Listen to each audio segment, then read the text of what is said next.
are watching KPIX. Good evening. Superstar Michael Jackson insists tonight that he's not a criminal, he's the victim. Jackson responding from his tour in the Far East today to the fact that he's become the target of a criminal child abuse investigation. Michael Jackson blames the situation on people who want to cash in on his fame. Jim Moret has more. Michael Jackson launched the second leg of his Dangerous tour in Bangkok before a packed house of 40,000 fans.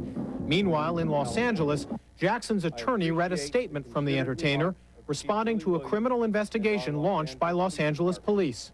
I am confident the department will conduct a fair and thorough investigation and that its results will demonstrate that there was no wrongdoing on my part. Jackson's private investigator told reporters the singer was the intended victim of a $20 million extortion plot gone awry. According to Anthony Pellicano, when the scheme failed, the would-be extortionist filed an anonymous complaint with the Department of Children's Services.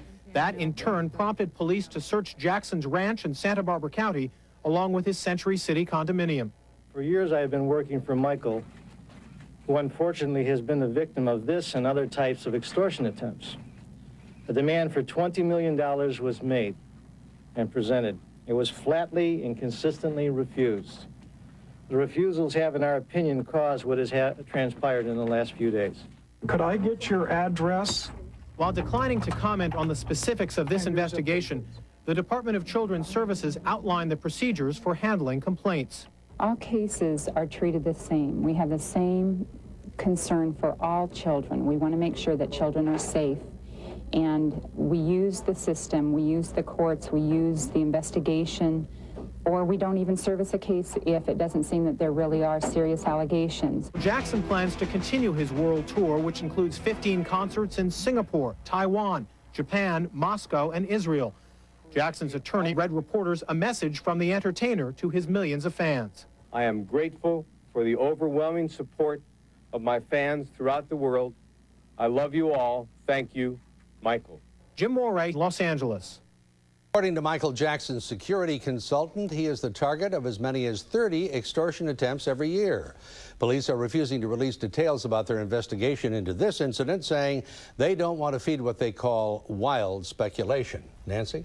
At 12:23 this morning, convicted killer David Mason became the second person to die in San Quentin's gas chamber since California reinstituted the death penalty. Mason was executed for the murder of 5 people. He had vowed to, in his words, go out with dignity. Doug Murphy has more in his final moments. Witnesses to the execution were moved to the viewing area just before midnight Monday night. Within the half hour, cyanide crystals were dropped into distilled water and sulfuric acid in San Quentin's gas chamber. A short time later, at 12:23 a.m., convicted mass murderer David Mason was dead. Witnesses to the execution describe Mason's last moments. Mason looked as though he was ready to die. He looked as though he was fulfilling what he said he was going to do. He didn't fight the gas to the extent that Harris appeared to. I had read accounts of Robert Alton Harris's execution, and it seemed I did not prepare myself for there were at least 13 or 14 jerks and gasps, and particularly one severe gasping and gulping motion, and then he reared his head back, and from where I was, I could see his eyes going back in his head. Prison and state officials say that Mason could have halted the execution at any time by asking to resume his federal appeals process, and he knew that until his last moments. And I also asked him one more time, after he was strapped in, if he wanted to change his mind, that he could change his mind. And he told me, no, Warden, I want to proceed with the execution. I also asked him if he had any last statements, and he had no last statements. And each witness to the execution seemed to have a different reaction to watching someone die. It wasn't as gruesome as I was afraid it would be. In fact, there was a great deal of almost clinical detachment watching this, like it was some curiosity of nature in a glass, like in an aquarium or something, because of this eerie green light that he was bathed in. When I left the gas chamber to come out across the way to where they had us frisked and everything, I thought, my God, you just saw a man die. That was kind of tough to deal with. Mason is the first California death row inmate to ask that his execution be carried out, waiving his rights to any further federal appeals. And this morning in the gas chamber at San Quentin, that final wish was granted. At San Quentin, Doug Murphy, Channel 5, Eyewitness News. Mason was not the only man executed today. In Huntsville, Texas, a 26-year-old man was put to death by lethal injection. Ruben Cantu was convicted of killing a man during a robbery, but Cantu went to his death claiming it was a case of mistaken identity. Police in Sunnyvale are searching for a female suspect with little more preparation than a phrase book and a prayer. The smoking is what the smart, talented, and successful people do. Masahiro Kawashima dreams of being a filmmaker, and he was willing to pay more than $10,000 for his American experience. That's how much he paid a student exchange agency in Japan to set him up in this English class. But Kawashima says the agency did little to prepare him for the dangers of living in the Bay Area. They recommend me to not have enough money, not bring much money with walking the street. The exchange student murdered in Concord last week was also placed here by a for-profit homestay agency. They can't monitor the process. They don't really know what the English class is like. They don't know what the living situation is like. They do things by phone and by fax. And they put the student on the airplane and then just cross their fingers. Allison Allaire worked for a Japanese exchange company in Berkeley that has since closed up shop. It's up to the student to take care of themselves and to protect themselves, which is something Japanese students aren't accustomed to. If you're a Japanese student with enough money, there are dozens and dozens of homestay packages that you can sign up for that will bring you here to study. According to one travel agent I talked to, the more a Japanese student pays, the safer he feels. Kawashima should feel very safe. He says he paid his agency $4,000 to place him, $2,000 for a one-way plane ticket here, $1,950 for the 10-week tuition, and $800 a month for a room downtown. To protect students and tourists, the Japanese government put out these guides listing key phrases in America, words like daku, freeze, and get down. Meanwhile, Kawashima says he might go home. It's not that he's scared, but at these prices, he can't afford to stay. In San Francisco, Wendy Hanamura, Channel 5 Eyewitness News. As for the cost of dozens of competing homestay language programs here in the Bay Area, those prices range from $825 to $2,700 for a 2-week stay. The Japanese consul says he has no way to monitor these businesses in the Bay Area. Nancy?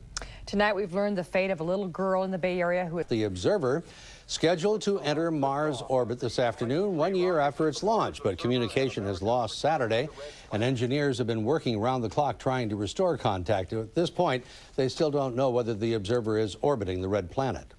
We have the very best people available working the problem. We have confidence in the people and in the system to be able to resolve this problem. We're going to keep trying to reestablish communication and to implement the mission. It is a costly mission, the price tag about $1 billion. The Observer is designed to study ground and weather conditions on Mars. Coming up, can it be snow in August? Brian tells us where. Also, they invited the Clintons to sail aboard their 70-foot yacht. Also on board, Jacqueline Kennedy Onassis. The two families cruised for almost 4 hours in a press boat tagged not far behind. The president reportedly said that they had a very, very good time. Do men and women lie? Well, of course they do, but what do they lie about? Real people answer the latest Channel 5 Red Book poll. And senior citizens who are helping the Giants not in the batting box will tell you where and how. According to the latest Channel 5 Red Book magazine poll, he's probably just stretching the truth. The survey asked 800 men and women what they lie about. 38% of men said they'd tell their significant other that she looks great even when she doesn't. Just 25% of the women say they'd do the same thing. So what do women tend to fib about? Well, more often than not, it's their bodies. According to half of the females surveyed, they've said they've lied about their weight. Men, on the other hand, are twice as likely to lie about how much money they make. Much more than women, right, Mac? I don't know about that, but I love your outfit. Pennant fever continues unabated. Observer. It's the ultimate power cruise as the Clintons set sail with the Kennedys. And Eye on America. Tonight, single with children. The debate over forcing welfare mothers to work. This is the CBS Evening News with Dan Rather and Connie Chung. Good evening. Dan has the night off. This was supposed to be a night of triumph for the U.S. space program. The first U.S. spacecraft to explore Mars in 17 years should be in orbit around the red planet tonight. Instead, NASA is facing the possibility of another expensive and embarrassing failure. Correspondent Jim Stewart is tracking the latest in the Martian Chronicles. It was the most ambitious space probe ever directed at Mars. 2, 1, and liftoff of the Titan III rocket with the Mars Observer and America's return to the red planet. But late this afternoon, NASA said it had done all it could to reestablish contact with its billion-dollar space probe, which after an 11-month voyage that had scientists tingling with anticipation, has gone silent. The failure leaves NASA scientists to hope the spacecraft's computer will automatically correct itself and save the mission, but today it had to answer the most embarrassing of questions. Are you confident that the spacecraft exists? I'm confident the spacecraft exists. The question is it in the right orientation, and will those engines perform the right change in speed?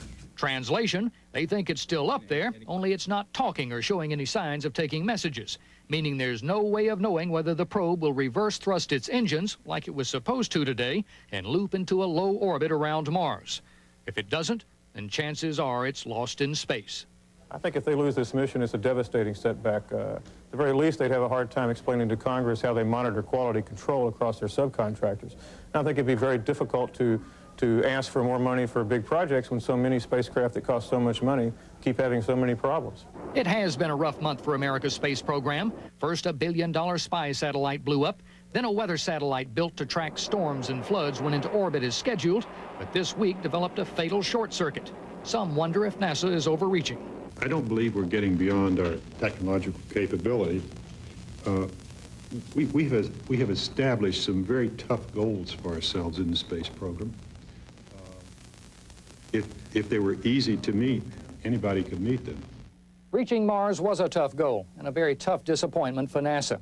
This is the mission that was supposed to have measured the red planet and tested its atmosphere, hopefully mapping the way for man himself to one day visit Mars. Jim Stewart, CBS News, Washington. The Pentagon confirmed today that 400 Army Rangers are going to Somalia to beef up U.S. forces there. But a spokeswoman said it is not a change in U.S. policy. National Security Correspondent David Martin, who in domestic policy. But as correspondent Eric Engberg reports, Mr. Clinton also took time out today to bask in the political past and revisit the Kennedy years. For an unabashed worshiper of the JFK mystique like President Clinton, today's trip of the yacht Relomar must have seemed like a happy, politically useful voyage backward to Camelot. There was the glamour of the Kennedys. Hostess Jacqueline Onassis and daughter Caroline shared a private moment while awaiting the first family. Senator Ted Kennedy extended a hearty welcome, and they socialized on the bridge before setting off. There was the beauty of the Massachusetts coastline, which evoked memories of another president, one who sailed his own boats. And there was the elegance of a beautiful yacht slicing through the waves in perfect weather. It was a long way from Little Rock. After 6 days of vineyard vacation, the president has fooled Clinton watchers by doing no government business and not missing it a bit. Scholars say presidents need to escape the tyranny of their schedules, even if they don't know it. His youth and his vigor and the fact that he's still new at it, I'm sure he enjoys a lot of that pace and being whisked from one thing to another. But it takes a toll, too. And it's good to see him. I rejoice to see him relax here. The first vacationer's chill out has manifested itself in a wardrobe that ranges from golf course garish to boutique-colored resort wear to mismatched jogging togs to jeans and cowboy boots. He's so intent on relaxation, he's barely mingled with everyday voters, wading into crowds just 3 times since he got here, partying only with the island's elite establishment. The president's aides say he wants to give his brain a rest, to take a look at where he's been and where he wants to go. There are so many political goals that he's set for himself. This may be the last vacation he takes for a long time. Eric Engberg, CBS News, Martha's Vineyard. Straight ahead on tonight's CBS Evening News. Filed charges against him. Police say when King was arrested Saturday, his blood alcohol level was twice the legal limit. This is Rodney King's third arrest since he was beaten by Los Angeles police officers. Tonight, work crews are on the scene of a toxic mess in Washington. Last night, a freight... One set of legs and only one tail. It's on display at the East Bay Vivarium in Berkeley. Animal experts tell us the turtle was bred back east. Aha, that explains it. And the fact that it has two heads is a complete accident. Experts say that this kind of genetic mutation is extremely rare. Well, that's sort of a perfect opportunity to talk about strange things occurring and fears and all of that. Should we be fearful of what's happening at Candlestick, Rick? You know, the Giants have played defense so well this season, but the criminal investigation of pop superstar Michael Jackson. According to someone described as a reliable source with access to Los Angeles Police Department files, a 13-year-old boy says Jackson abused him sexually. But as Jim Murray reports, Michael Jackson insists he's not a criminal, he's the victim. Michael Jackson launched the second leg of his Dangerous tour in Bangkok before a packed house of 40,000 fans. Meanwhile, in Los Angeles, Jackson's attorney read a statement from the entertainer responding to a criminal investigation launched by Los Angeles police. I am confident the department will conduct a fair and thorough investigation and that its results will demonstrate that there was no wrongdoing on my part. Jackson's private investigator told reporters the singer was the intended victim of a $20 million extortion plot gone awry. According to Anthony Pellicano, when the scheme failed, the would-be extortionist filed an anonymous complaint with the Department of Children's Services. That, in turn, prompted police to search Jackson's ranch in Santa Barbara County, along with his Century City condominium. For years, I have been working for Michael, who unfortunately has been the victim of this and other types of extortion attempts. A demand for $20 million was made and presented. It was flatly and consistently refused. The refusals have, in our opinion, caused what has transpired in the last few days. Could I get your address? While declining to comment on the specifics of this investigation, the Department of Children's Services outlined the procedures for handling complaints. All cases are treated the same. We have the same concern for all children. We want to make sure that children are safe. And we use the system, we use the courts, we use the investigation, or we don't even service a case if it doesn't seem that there really are serious allegations. Police have declined to comment on the nature of the investigation or to confirm whether a call made to Children's Services prompted the criminal probe.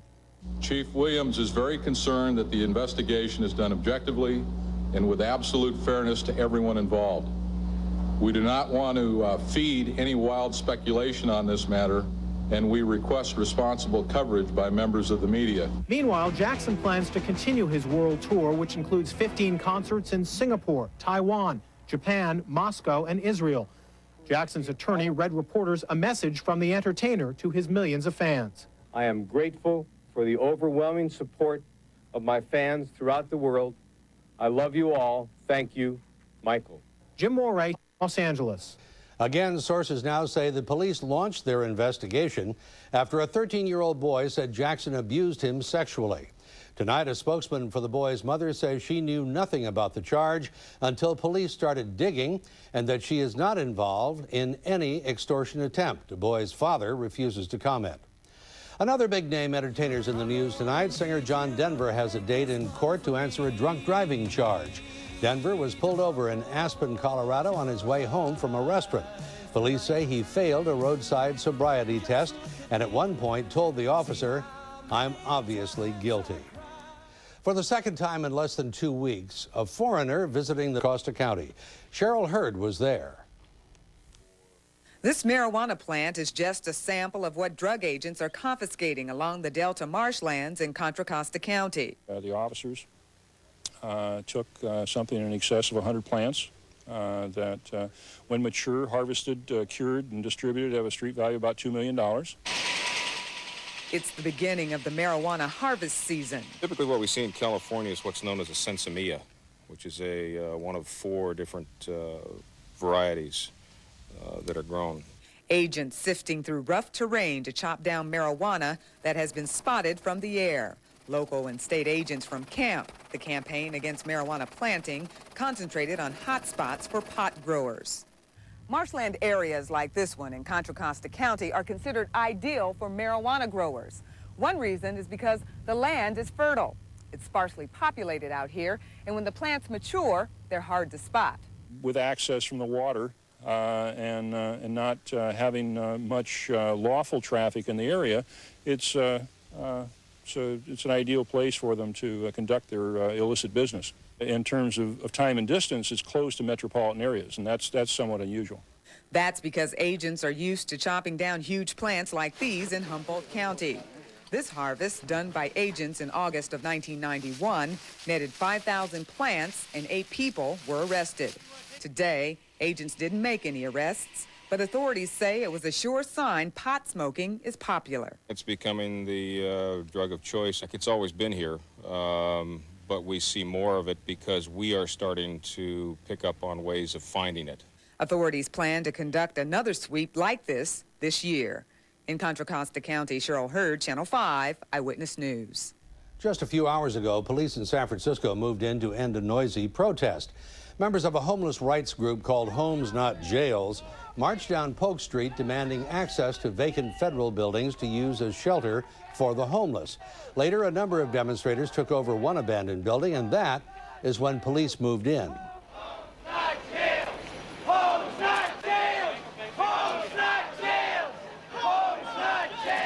Police blocked off the street while they evicted the protesters. The dozen or so people who took over the building were arrested for trespassing. The city of San Jose is trying to deal with a different kind of problem on its streets, gangs.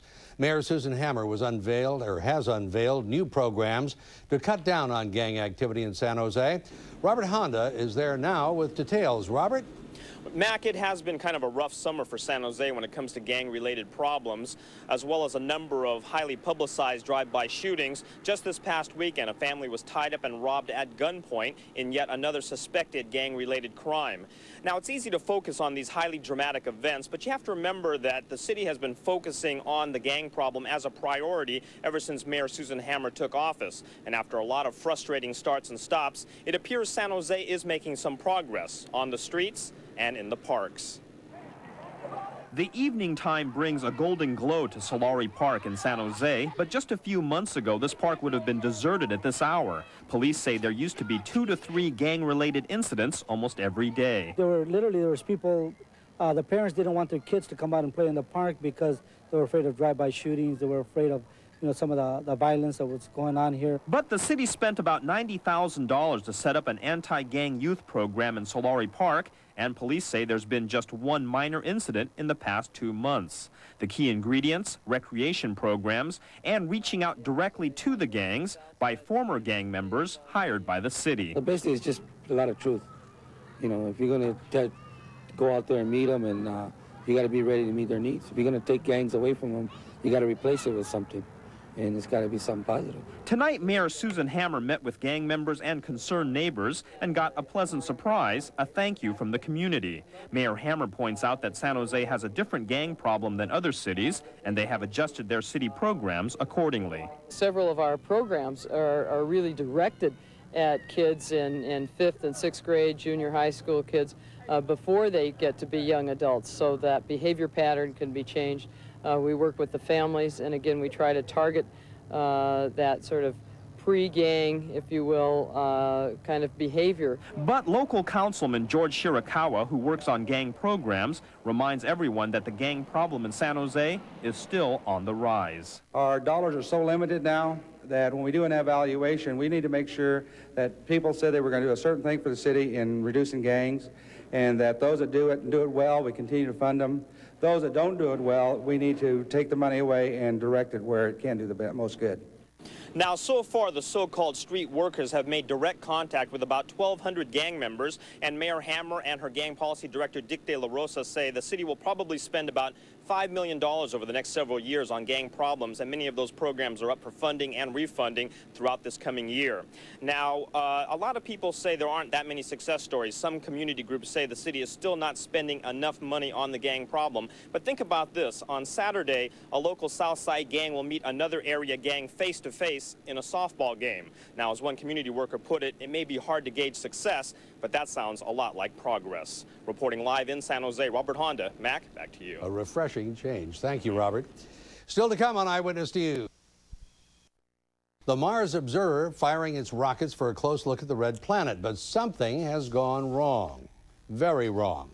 Call it the billion-dollar question. Why would a spacecraft shut down just days from the end of an 11-month trip through the solar system?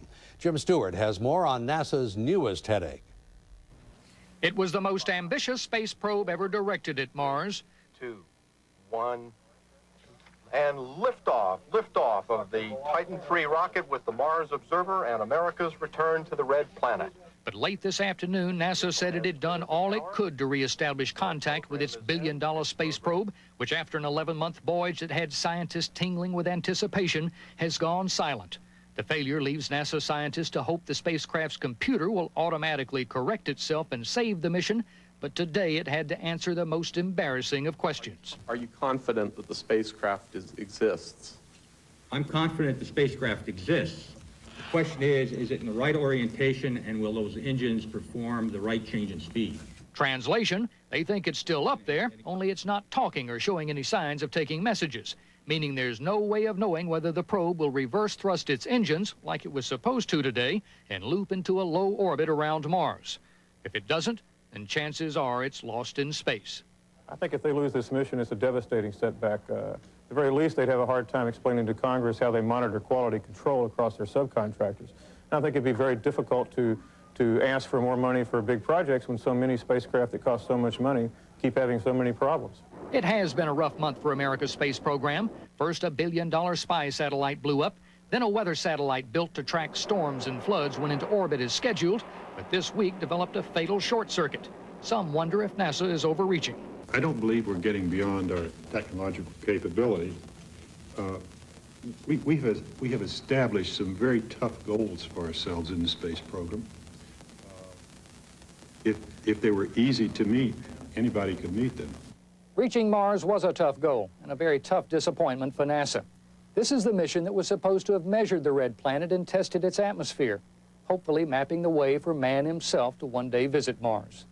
Jim Stewart, CBS News, Washington. And as if NASA doesn't have enough problems, it's being picketed by protesters saying the space agency disabled the spacecraft intentionally. Why? The protesters say NASA is trying to cover up signs of intelligent life on Mars, like a mysterious human face photographed by a Viking probe 17 years ago. One NASA official calls that the craziest thing he's ever heard. If that isn't strange enough, consider this: horse thieves. Yeah, that's right, horse thieves. They're prowling around the Bay Area, and they're making life miserable for lots of people. Ken Bastida has the story. This property's been leased for about 45 years, and nothing has ever happened. There's been many cattle out here, all kinds of horses. Looking around, it would be hard to find a quieter, safer spot anywhere. That's what Sue Dunson thought when she put her horse Eddie in this pasture. But 3 weeks ago tonight, Eddie and 2 other horses were stolen from this rural pasture. The thieves cut through a barbed wire fence and backed their trailer right in. They folded it back so nobody would get cut on it. It is real hell. This has turned our lives upside down. Literally. I mean, to have somebody be so cruel and heartless to come in and take our pets. These are our pets. But for today's modern-day horse thieves, they are money in the bank, worth more than $1 a pound as processed horse meat on the open market, a market too often supplied by unscrupulous auctioneers and slaughterhouses. You have these people that do absolutely nothing but do this. You know, that's their livelihood. They'll steal a horse here and drive a couple hundred miles with it, sell it, pick another one up somewhere, drive another couple hundred miles. And these auctions are up and down the state, probably 3 to 5 of them a week. Detective Greg Swetnam figures less than 5% of the horses stolen in Northern California are ever found alive. Most are slaughtered in less than 48 hours. Sue Dunson and her family have put up signs and posters all over the county, but have to be realistic. What treatment have these animals had in 3 weeks? Have they been fed? Have they had water? Are they slaughtered? I mean, this is what, even if we find out that they have gone to slaughter, at least they could end the story here for us. It's more than just an isolated problem. According to the U.S. Department of Agriculture, they are currently investigating more than 50 cases of alleged horse stealing in Northern California alone. In Livermore, Ken Bastida, Channel 5 Eyewitness News. Mystique like President Clinton, today's trip of the yacht Relomar must have seemed like a happy, politically useful voyage backward to Camelot.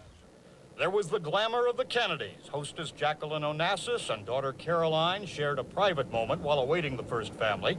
Senator Ted Kennedy extended a hearty welcome, and they socialized on the bridge before setting off. There was the beauty of the Massachusetts coastline, which evoked memories of another president, one who sailed his own boats. And there was the elegance of a beautiful yacht slicing through the waves in perfect weather. It was a long way from Little Rock. After 6 days of vineyard vacation, the president has fooled Clinton watchers by doing no government business and not missing it a bit. Scholars say presidents need to escape the tyranny of their schedules, even if they don't know it. His youth and his vigor and the fact that he's still new at it, I'm sure he enjoys a lot of that pace and being whisked from one thing to another. But it takes a toll, too. And it's good to see him. I rejoice to see him relax here. The first vacationer's chill out has manifested itself in a wardrobe that ranges from golf course garish to boutique-colored resort wear to mismatched jogging togs to jeans and cowboy boots. He's so intent on relaxation, he's barely mingled with everyday voters, wading into crowds just 3 times since he got here, partying only with the island's elite establishment.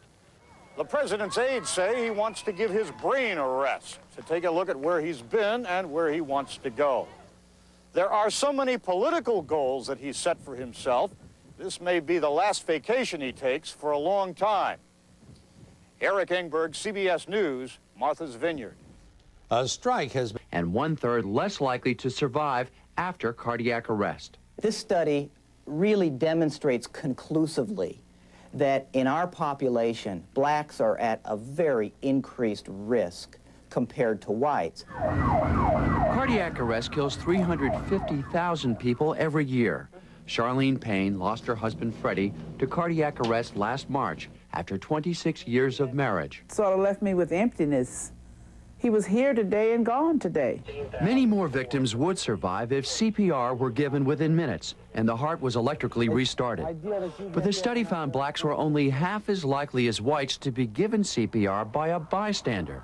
Experts say there are several possible reasons for the disparity. It may be access, it may be poor medical care, it may be education. Blacks just might be different than whites when it comes to the risk factors for sudden cardiac death. Another study in the New England Journal says racial bias by doctors may play a role in the quality of medical care. The study found that white patients at a VA hospital, where ability to pay is not an issue, underwent corrective heart procedures such as angioplasty, 50% more often than blacks. Experts say these studies point out the need for better communication between black patients and their doctors. The evidence continues to pile up that black patients are far less likely than whites to receive care that can prevent disease, relieve suffering, or prolong life. Dr. Bob Arnott, CBS News, New York. In Philadelphia, Angela Lakeberg, the surviving Siamese twin, is in critical but stable condition 5 days after the separation surgery. The hospital... Not a criminal. I've just had a few mishaps in my life, and I please wish everybody would understand this. Lakeberg had more trouble yesterday.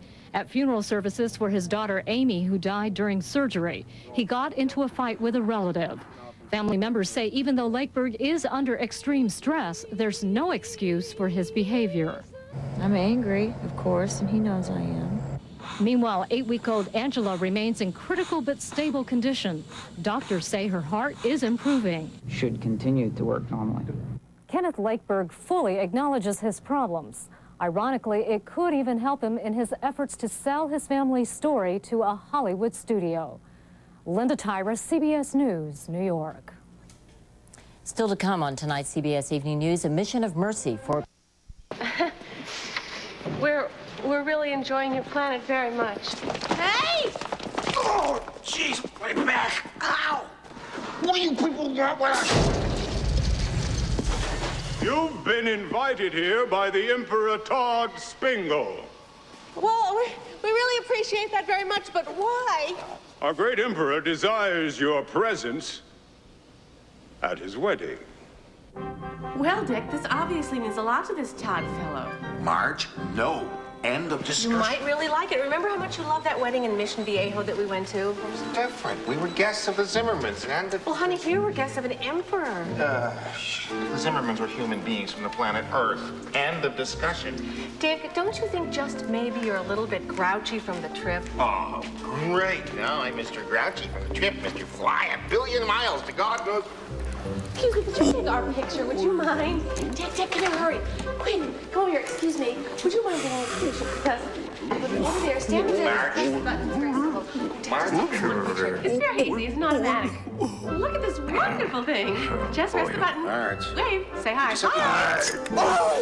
Thank you. Thank you so much. And have a nice day. Marge. Whoever you are. Marge, would you listen to me? We don't know this. We didn't bring them anything. What? All right, fine. It's a We'll wedding. go. I'm telling you, though. Your chambers have been prepared. There you can refresh yourself before you meet the Emperor. Your servants will show you to your chambers. Hold on a second here. No, wait. Aren't Marge, you sweet? wait. Marge. Have a nice time. Bye, Dick. Marge! Where are we going here, guys?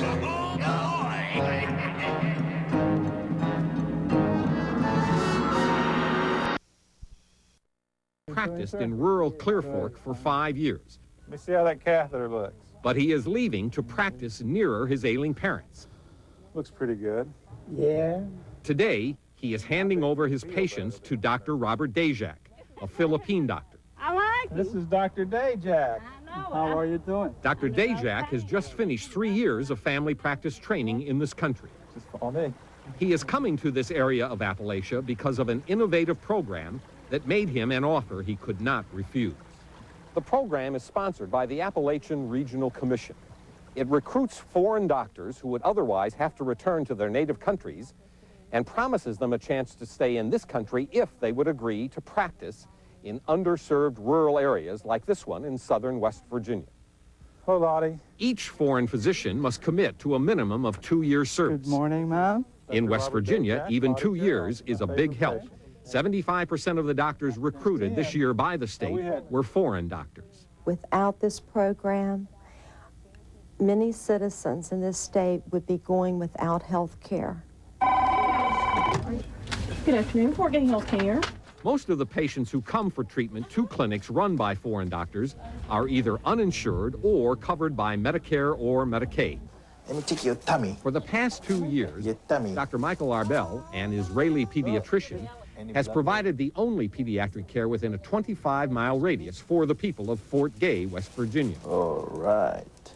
One of Dr. Arbel's patients is 19-month-old John Sally, Can you turn it on for Mommy? Turn it on for Mommy? who he diagnosed with a potentially fatal kidney condition. If he hadn't found it out, it could have been tragic for us. To me, he's the best doctor in the world. He's done a lot for my baby.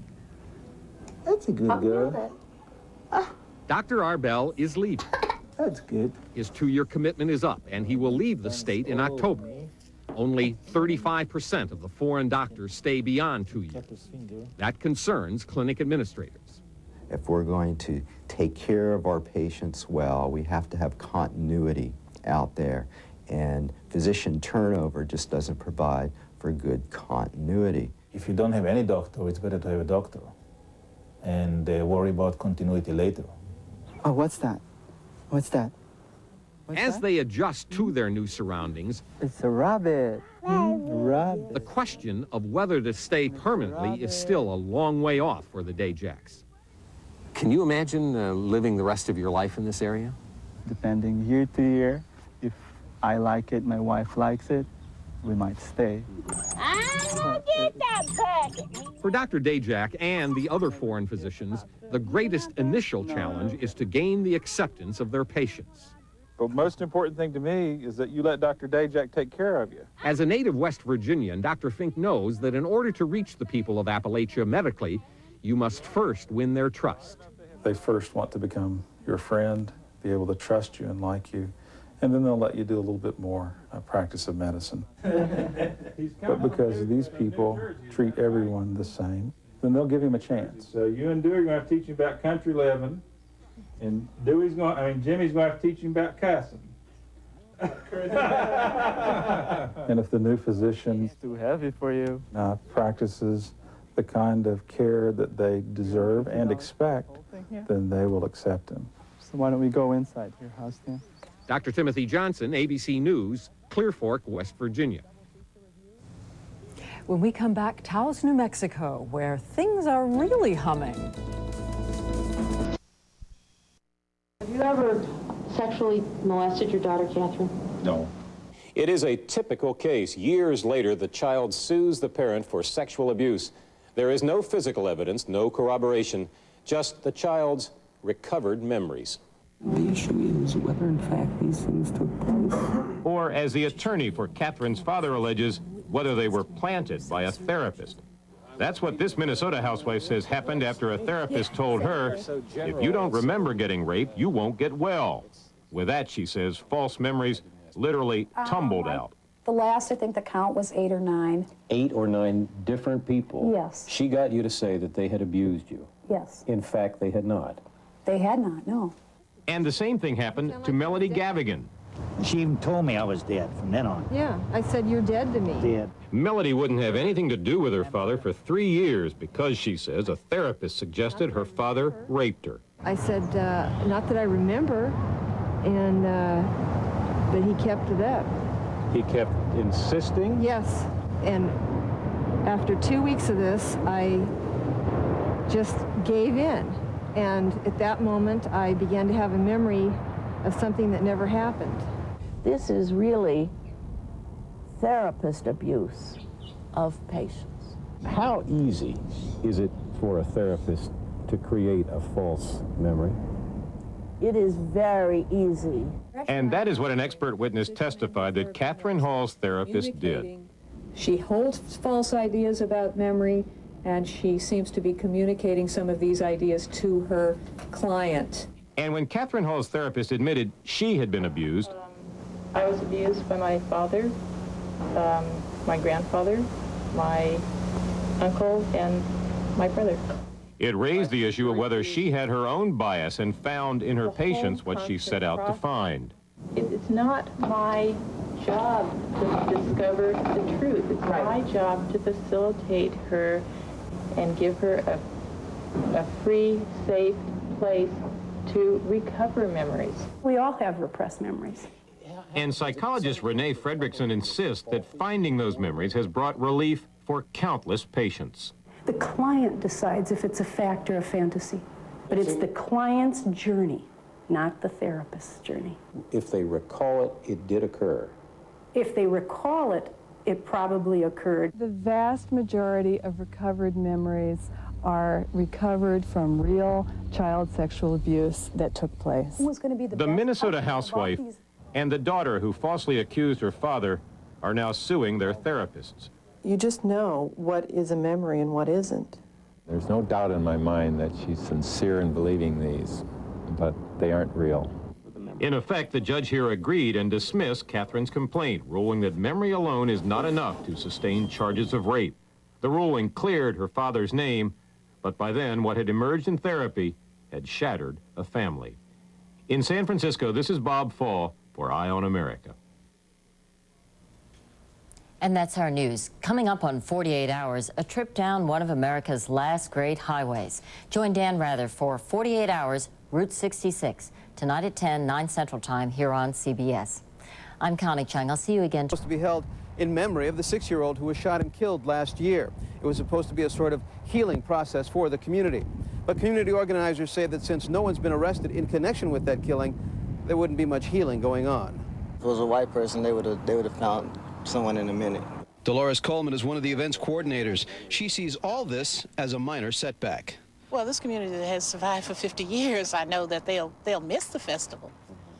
but next year we'll come back. In Marin City, Tomas Roman, Channel 5, Eyewitness News. The murder of 6-year-old Walker Teal remains unsolved. Police found the gun used to kill him, but they have not come up with a suspect. The heat over immigration was turned up another notch today with a proposal to make farmers pay the price of hiring illegal immigrants.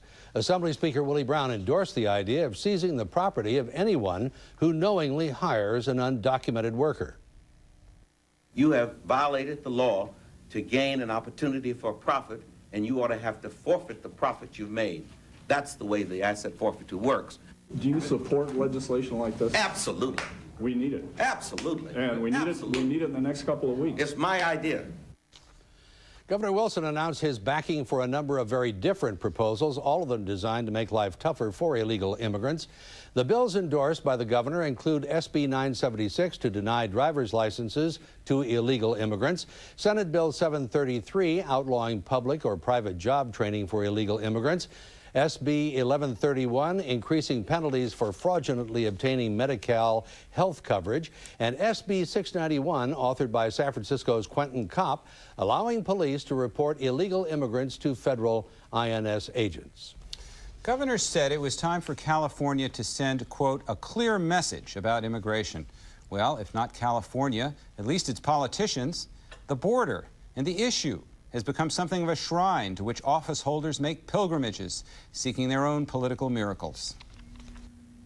Senator Feinstein at the border with the Attorney General.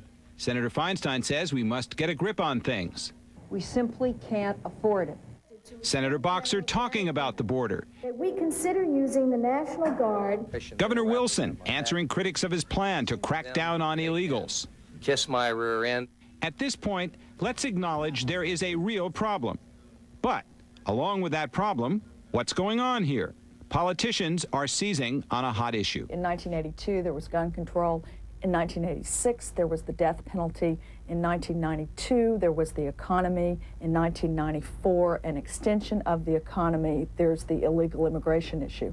Illegal immigrants tend to drain some of the money from our treasuries. I think it's fear. We're spending too much money because there's too much else that needs to be done. People are genuinely scared that if everybody gets a little, there won't be enough. Welcome to the new hot button, which is an old hot button. Worrying about immigrants goes back at least to the Irish fleeing the potato famine in 1850. And at the turn of the century, Eastern Europeans raised fears of too many them in a nation of us. And here we are again, and again, a question. Are people looking for real answers or just attitude? People are looking for first is to vent their frustration. They're looking for public figures to validate their previously held biases. So the public figure has to have attitude. Yeah, the public figure has to be angry. Which is the mood in Sacramento. Proposals like Governor Wilson's fan the flames of intolerance in the state. I knew that I would be greeted with that response, and I knew where it would come from. Expect more of this. Every elected official who has used immigration as a so-called whipping boy issue has gone up in the polls. And some say this issue could revive Governor Wilson's chances by convincing conservatives and moderates to vote for him. Right now, Wilson isn't even the choice of most people in his own party. And that's the way it works. It's a crowded field out there. A lot of big-time Democrats, the governor. So while you watch all this unfold, remember, immigration is a real problem. Keep your eye on who's got real proposals to solve it, and watch out for those who are being demagogues. Dave? Fingerprinting is one of the time-honored methods of solving a crime. It's also one of the most cumbersome. Now, Santa Clara County is getting some high-tech help from a computer firm in Silicon Valley. Confirm is the name of this automated fingerprint checker built by TRW. It uses computer scanning to do the work that used to take weeks to do by hand. TRW is hoping this pilot project will lead to a national network. Did he or didn't he? Commander Robert Stumpf has been temporarily reassigned while investigators look into his leadership role at the pilots convention that was 2 years ago in Las Vegas. 83 women say they were assaulted at the tailhook meeting. So far, 175 cases have been turned over to the Navy and Marine Corps for possible prosecution or punishment. After what happened this afternoon at Candlestick, the entire Bay Area is staying indoors for a month, but there may be one or two people going... merging the FBI with the DEA. Oh, you think, excuse me interrupting, you think it may take away Treasury functions or Coast Guard functions or Postal Service functions, do you?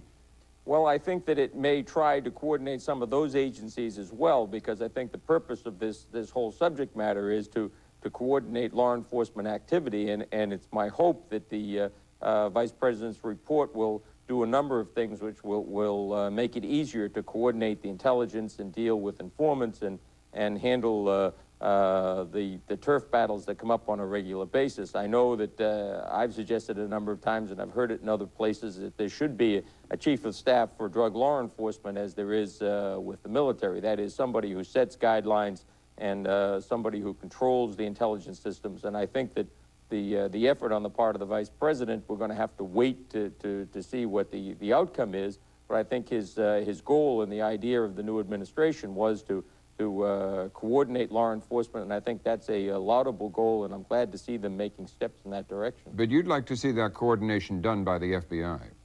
Well, I think that the FBI is certainly the law enforcement agency that everybody recognizes, and is the one with the largest budget, and it certainly is the one that right now is being looked to provide some leadership. I think that Jack Lawn is right. The DEA was given the task of handling drug law enforcement, and unfortunately, the cases have then been proliferated throughout federal law enforcement, and that created the problems with turf wars and budgets and intelligence information is being spread all over federal law enforcement, which is where the problem lies. Mr. Lawn, why would it dilute the DE mission, the drug enforcement mission, and not concentrate it to have it put under the FBI? Very simply because the FBI is a multi-mission agency. Not only do they have responsibility in criminal investigations, but in foreign counterintelligence. And when one looks to elicit cooperation from our foreign counterparts, the 50 years experience that DEA has had overseas clearly is very important to this effort. For an agency to go in with some 280 violations, various priorities, they can alter their priorities.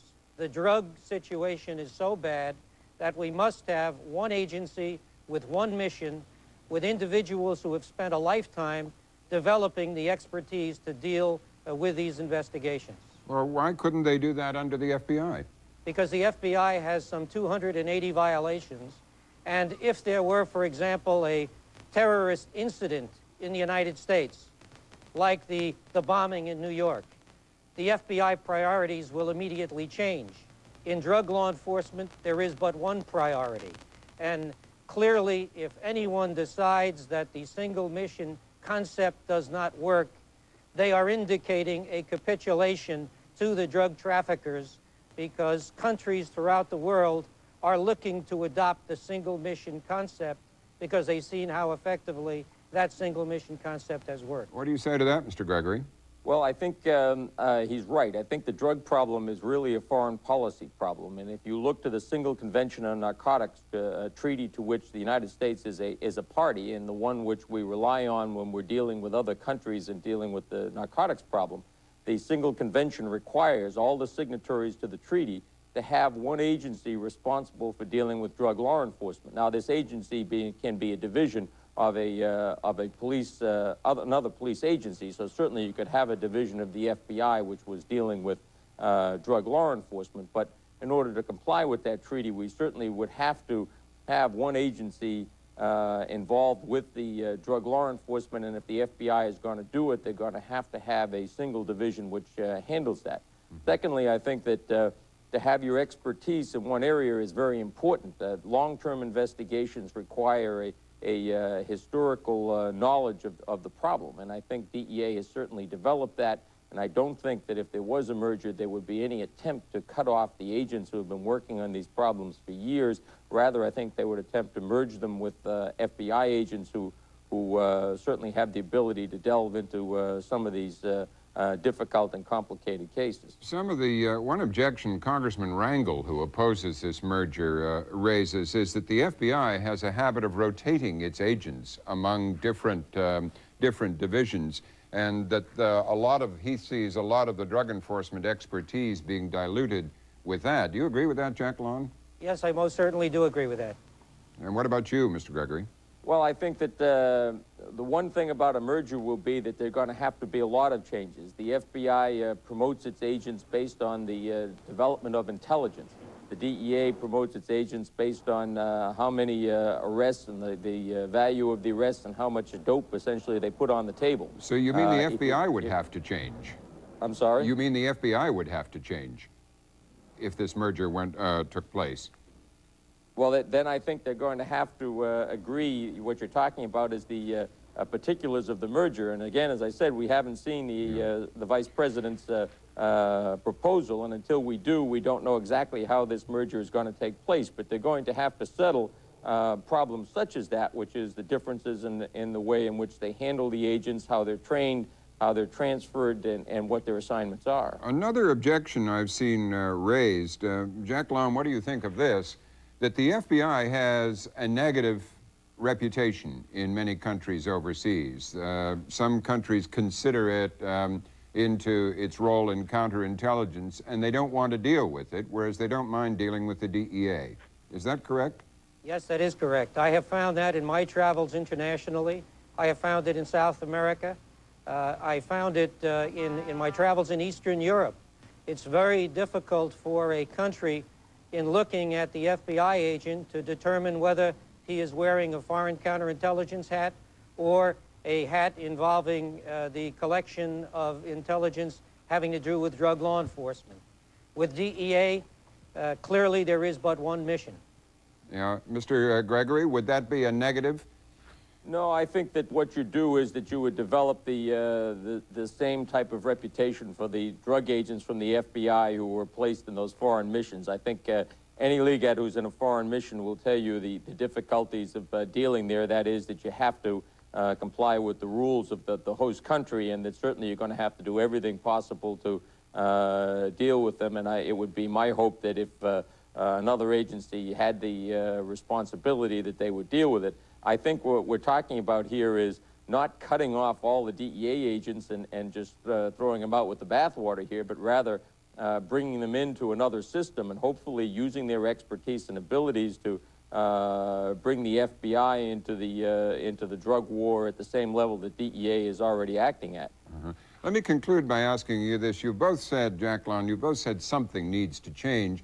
How much is the present drug enforcement effort being, whatever the word is, spoiled or made ineffective by all the competition and lack of coordination between different agencies? How much more effective could it be if that weren't so?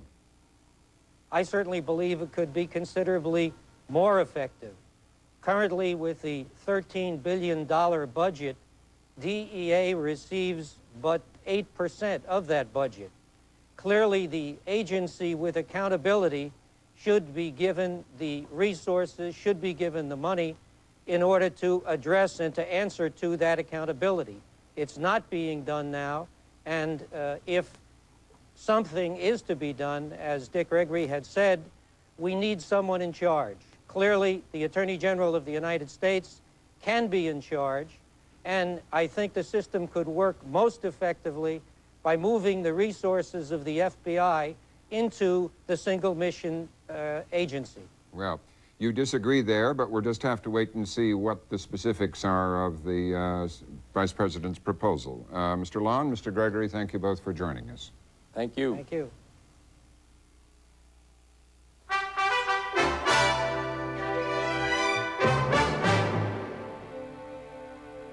Next tonight, gang warfare in Chicago. Crime, drugs, and gangs go hand in hand. But now the gangs are trying to end the violence in one Chicago community.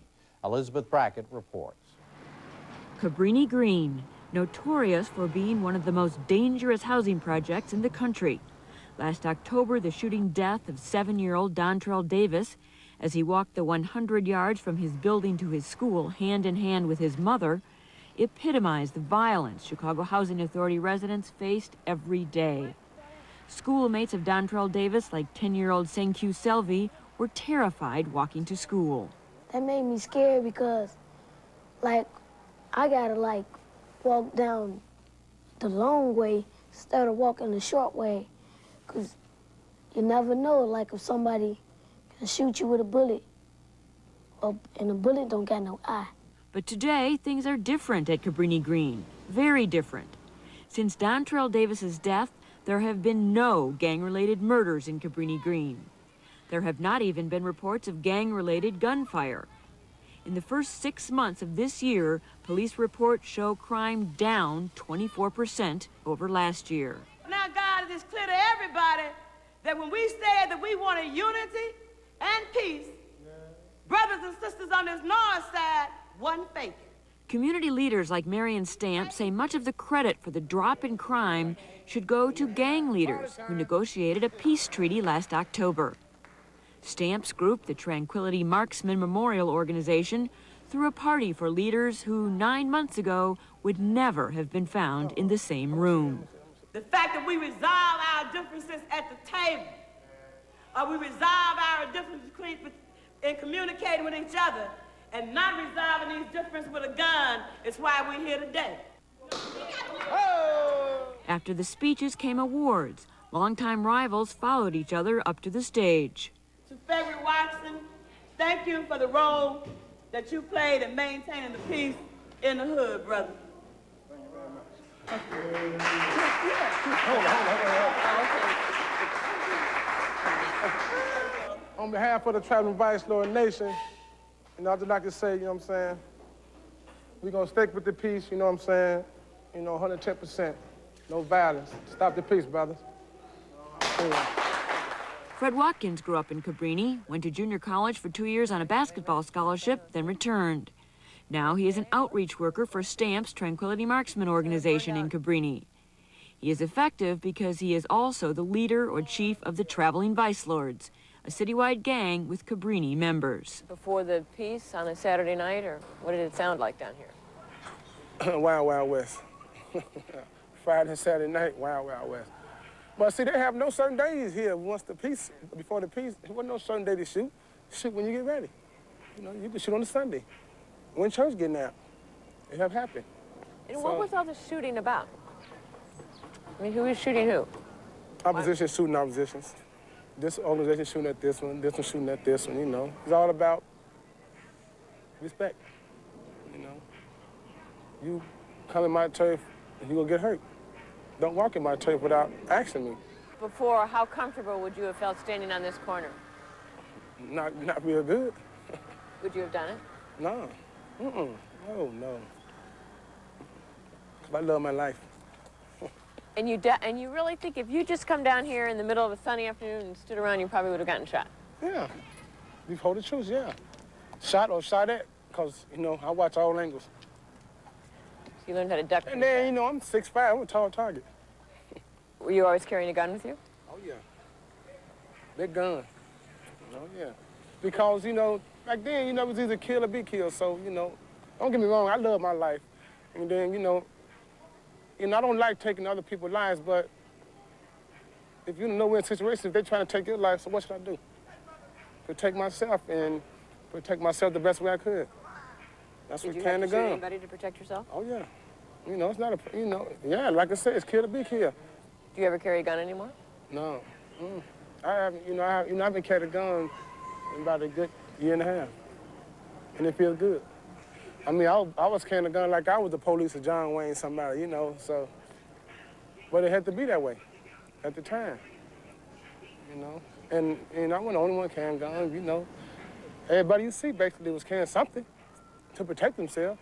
And like last night when everybody was together, were there any guns there? Oh, none whatsoever. No, not a gun, And it was nice that you saw Cobblestone, Vice, and Disciples at the same table, shaking hands, congregating, eating together, reminiscing about old times, this and that. It was nice. Not everyone is ready to credit the gangs with bringing peace to Cabrini. Chicago's mayor is delighted with the drop in crime, but he refuses to acknowledge any changes in gang members' behavior.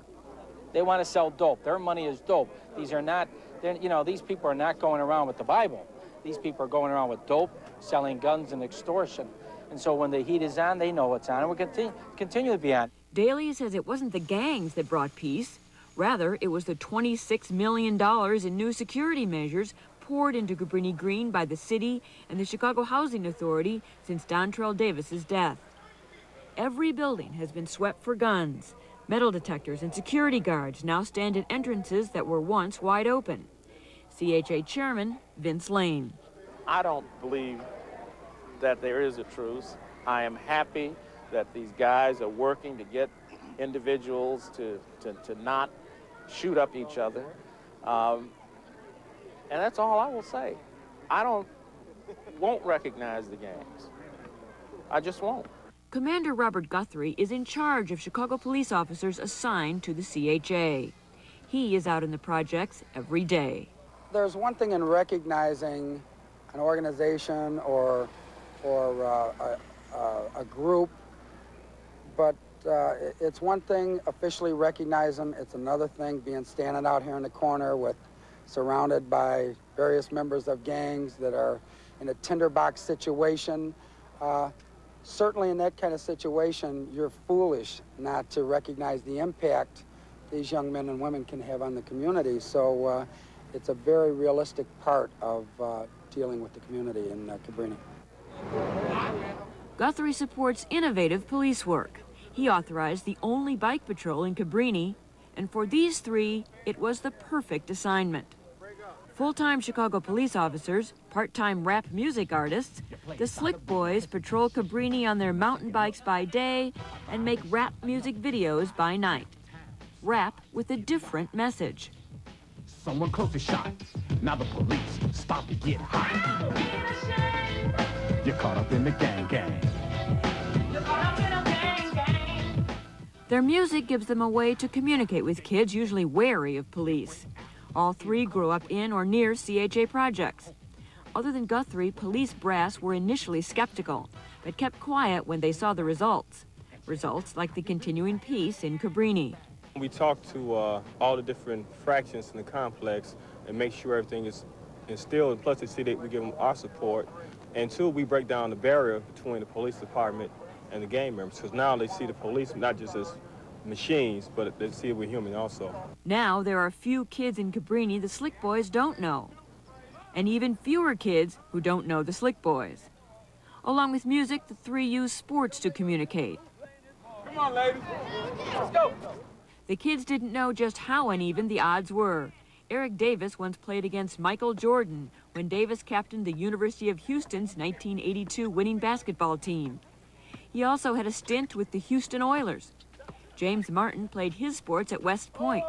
Randy Holcomb at the University of Illinois at Chicago. They like the limelight, but say it doesn't matter if the gangs, the CHA, or the police get the credit for the peace in Cabrini. I think maybe the Slick Boys are calling it the best. I think it's a project that everybody got involved in because everybody was frustrated with the killing and the drive-bys and the violence, and everyone was tired of it and everyone wanted it to stop, and everyone's working hard to keep it that way. There's also some skepticism about how long this will last. Well, I tell you, 4 months ago, everyone said another week. 6 months later, they still hollering maybe another week. You know, the Slick Boys know that it's gonna go on as long as we're here, you know, because like I said before, we go around, we talk to them, we ride these bikes, we talk to the different leaders almost on a daily basis. You know, we ask what the problems might be. You know, we offer some solutions. They're out here now, you know, and they look for us. You know, so I mean, as long as Slick Boys are alive and kicking, you're gonna have peace in Cabrini. The first big test of the truce came 8 months after Dontrell Davis was killed. On a hot midsummer night, shots rang out. 2 young men, one only 14, the other 18, were gunned down at 3:30 in the morning as they stood in the entrance to the building where Dontrell Davis had lived. Cabrini held its breath. Was this the end of the peace? The 18-year-old who died was a gang member, the triggerman a member of a rival gang. The Slick Boys hit the streets. They wanted to know the facts, and they wanted the truce to hold. I mean, it's about trying to keep this thing intact.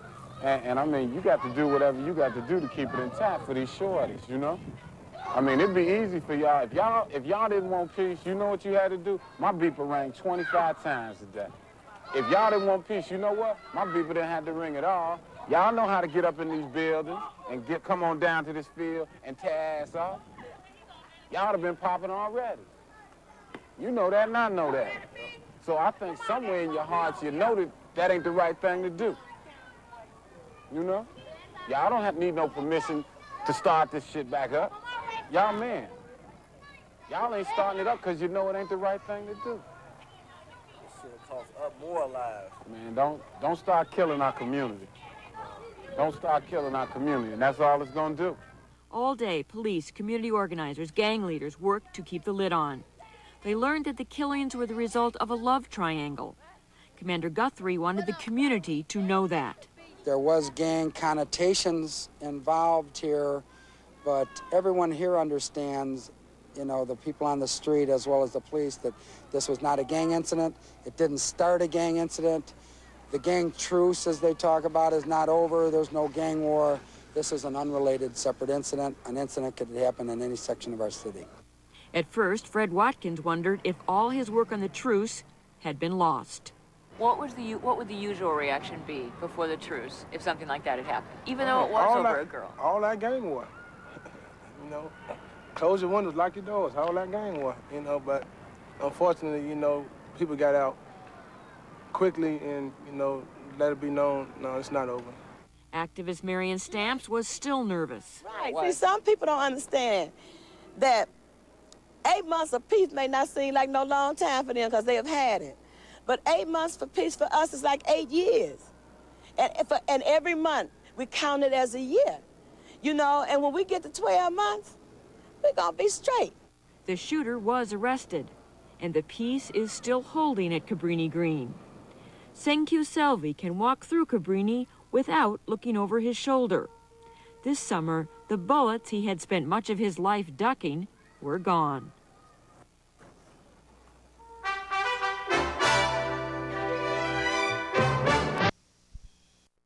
California to have successfully resisted the 20th. What you see today is what you would have seen 100 years ago, a collection of weather-beaten cottages and water towers set back upon the headlands, with one difference. At the height of the logging boom, which was when Mendocino was born, the headlands were hung with scaffolding to lower redwood timber onto boats that jammed the harbor. Now the cliffs are bare, except for blackberry bushes and tourists, the town's chief source of income. When the redwoods were depleted, Mendocino's fortune became its face, which on a clear day shines like an Edward Hopper watercolor. Countless people have taken one look at her and decided to move heaven and earth in order to remain. But it is precisely because of the way heaven and earth meet in Mendocino that until recently, most people could not survive. Mendocino is long on beauty, but short on water, a prime requirement for development and jobs. The mountains around the town are not easily tamed. Until recently, only the independently wealthy or the independently poor could afford to live in Mendocino.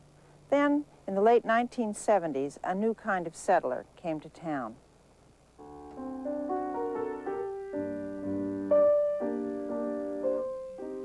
They were well-educated, self-diagnosed urban misfits, refugees from the collapsed hippie movement, the uptight East, conventional wisdom.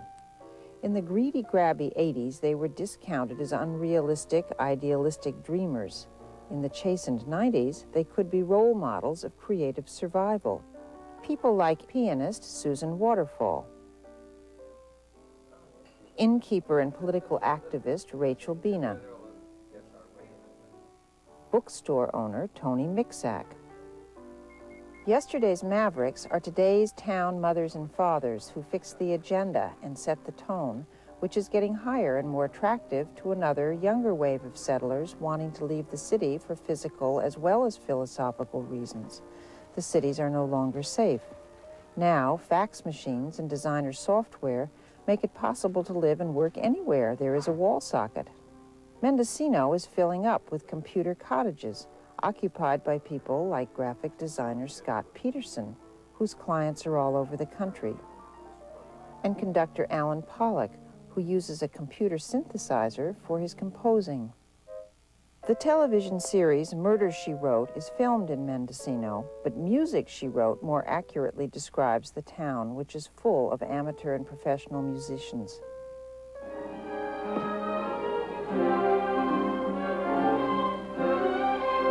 The local bulletin boards are jammed with quintet recital announcements, gallery openings, plays, and just concluded over the last 2 weeks in July was Mendocino's 7th highly successful annual music festival, which was held beneath a tent on the headlands. It would be wildly inaccurate to imply that living in Mendocino was easy. What philosopher William James labeled the strenuous life is routine in a town that was settled by lumberjacks. Today, that life is sustained by people like Christiana McLeese, a waitress turned editor-in-chief of the Mendocino Beacon, the town's newspaper that hasn't stopped publishing since its founding 116 years ago. One of the reasons is because of people like McLeese, who, unbelievably, writes and photographs nearly all the news stories about the town. Although the work is demanding, McLeese hangs on because of the community, which she loves and continues to exert a magnetic pull. Of course, it doesn't hurt to have the Pacific Ocean gleaming like silver soup between every intersection, or a Chopin ballade being performed on a cliff. And with large parts of America the Beautiful becoming America the Unlivable, it's good to be reminded and maybe instructed by the small parts of America that shine.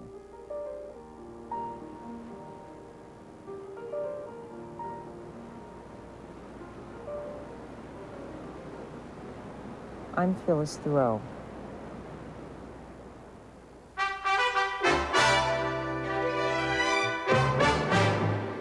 Again, the major stories of this. There are pipe bombs. Let me back up and tell you what happened here tonight. The San Francisco Police Gang Task Force served a search warrant for what is believed to be Asian gang members. This occurred in the 200 block of Leavenworth tonight. It was at the C&B Cafe. When they went in, the arrests were made there. At the same time, though, they also found those pipe bombs. We have some videotape of what happened next. They brought in the bomb squad here, and they also brought in a robotic device to try and move this is the bomb squad coming in. They brought in a robotic device to try and take the bombs, the pipe bombs, out. That device, as you see right here, very similar to a small remote control tank, goes in that way. They don't have to risk any people going in there. We don't know a great deal about this case. We are informed by some people at the police department that this is a very sensitive case. We can tell you this: it involved the San Francisco Gang Task Force, as I said, the Oakland Police, the FBI, the DEA, the Department of Justice is also involved, and the INS is involved in this. As we said, they have moved in, they have taken the pipe bombs, and at this moment, the pipe bombs have been, Mario, if you can go down the street there, at this moment, they are starting to clear the area, and people are walking back in. We do believe that the pipe bombs now have been removed. We don't know where they will go. We do know they will take them somewhere to detonate them. Let's recap again. Tonight, about 8 o'clock, San Francisco Gang Task Force serves a search warrant on this cafe in the 200 block of Leavenworth. They move in, make arrests, but discover pipe bombs. And they have now removed those pipe bombs, but because of the problems, they've closed off a 1-block diameter all around here. It is opening right now as we speak. It's been a mess down here for traffic and people in these apartments. Things are clearing up now. It appears that the pipe bombs are out of the area, and we are learning more information as we go. That's the story from the Tenderloin. I'm Doug Murphy. Mac, back to you. All right, thanks, Murph. Our other top story tonight, riveting testimony from the man who drove his truck right into the heart of the Los Angeles riots. Reginald Denny took a beating so brutal he can't remember most of what happened, but today in court, he did his best to describe the incident that changed his life. Pat Lalama reports. My name is Reginald Oliver Denny. That's his name indelibly inked in the public mind, his beating a nightly news fixture for 16 months. Today, a groomed, tan, and personable Reginald Denny met the accused face to face. And before a jury, he recounted the now infamous and graphic attack at Florence and Normandy. Guided by the questions of prosecutor Janet Moore, Denny described the scene as he tried to drive his 80,000-ton truck through the intersection. It was actually like a moment of shock, mainly just disbelief. And I think at that point, so many things were going through my mind, couldn't pinpoint any one thing. You know, I mean, it was just total madness. But Denny would become the next victim as attackers pulled him from the truck, beat him with a brick, a hammer, an oxygen tank. They kicked him, robbed him, spit on him, and left him delirious. As an entire courtroom remained locked on the video, Denny described the injuries inflicted upon him. A broken jaw, to be putting it lightly, it was beyond being broken. The lower socket on my left eye was shattered. All the bones in behind my nose, in my sinus area, plus my nose was broken. My upper jaw was pushed up behind my nose, and so the surgeons had to pull that back into place and sew it back onto the inside of my face. But the beating is all a blank to Reginald Denny, and he cannot identify his attackers. Is this the condition that you were in at Florence and Normandy? Well, I couldn't tell you, but probably. Do you have any memory of being in this condition at that intersection? No. But perhaps the most dramatic moment of the day came in the first afternoon recess. Reginald Denny approached the mothers of Damian Williams and Henry Watson and displayed a moment of affection. Pat LaLama for CBS News. Tonight, police are searching for a building contractor who fled after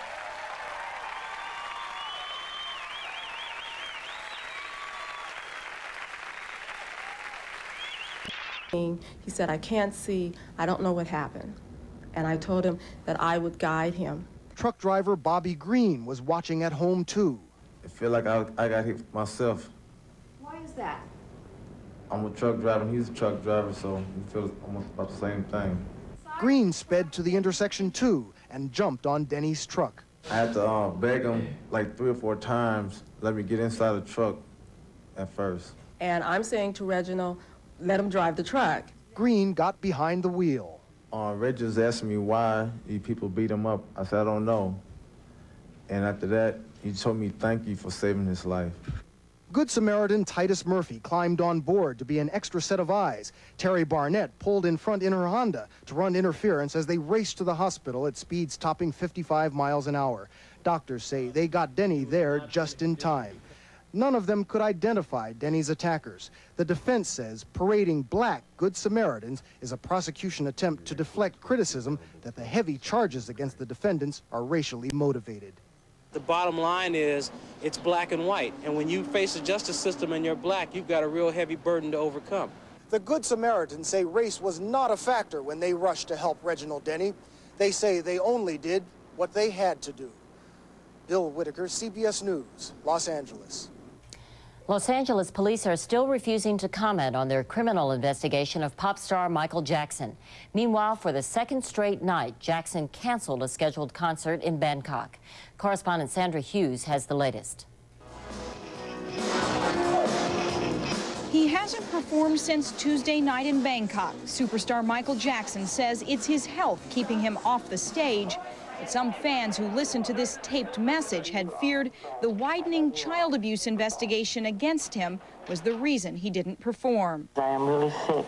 I have been instructed by my doctor not to perform before Friday, August 27, 1993. The accusations stem from a police investigation into claims by a 13-year-old boy that he and Jackson had a sexual relationship.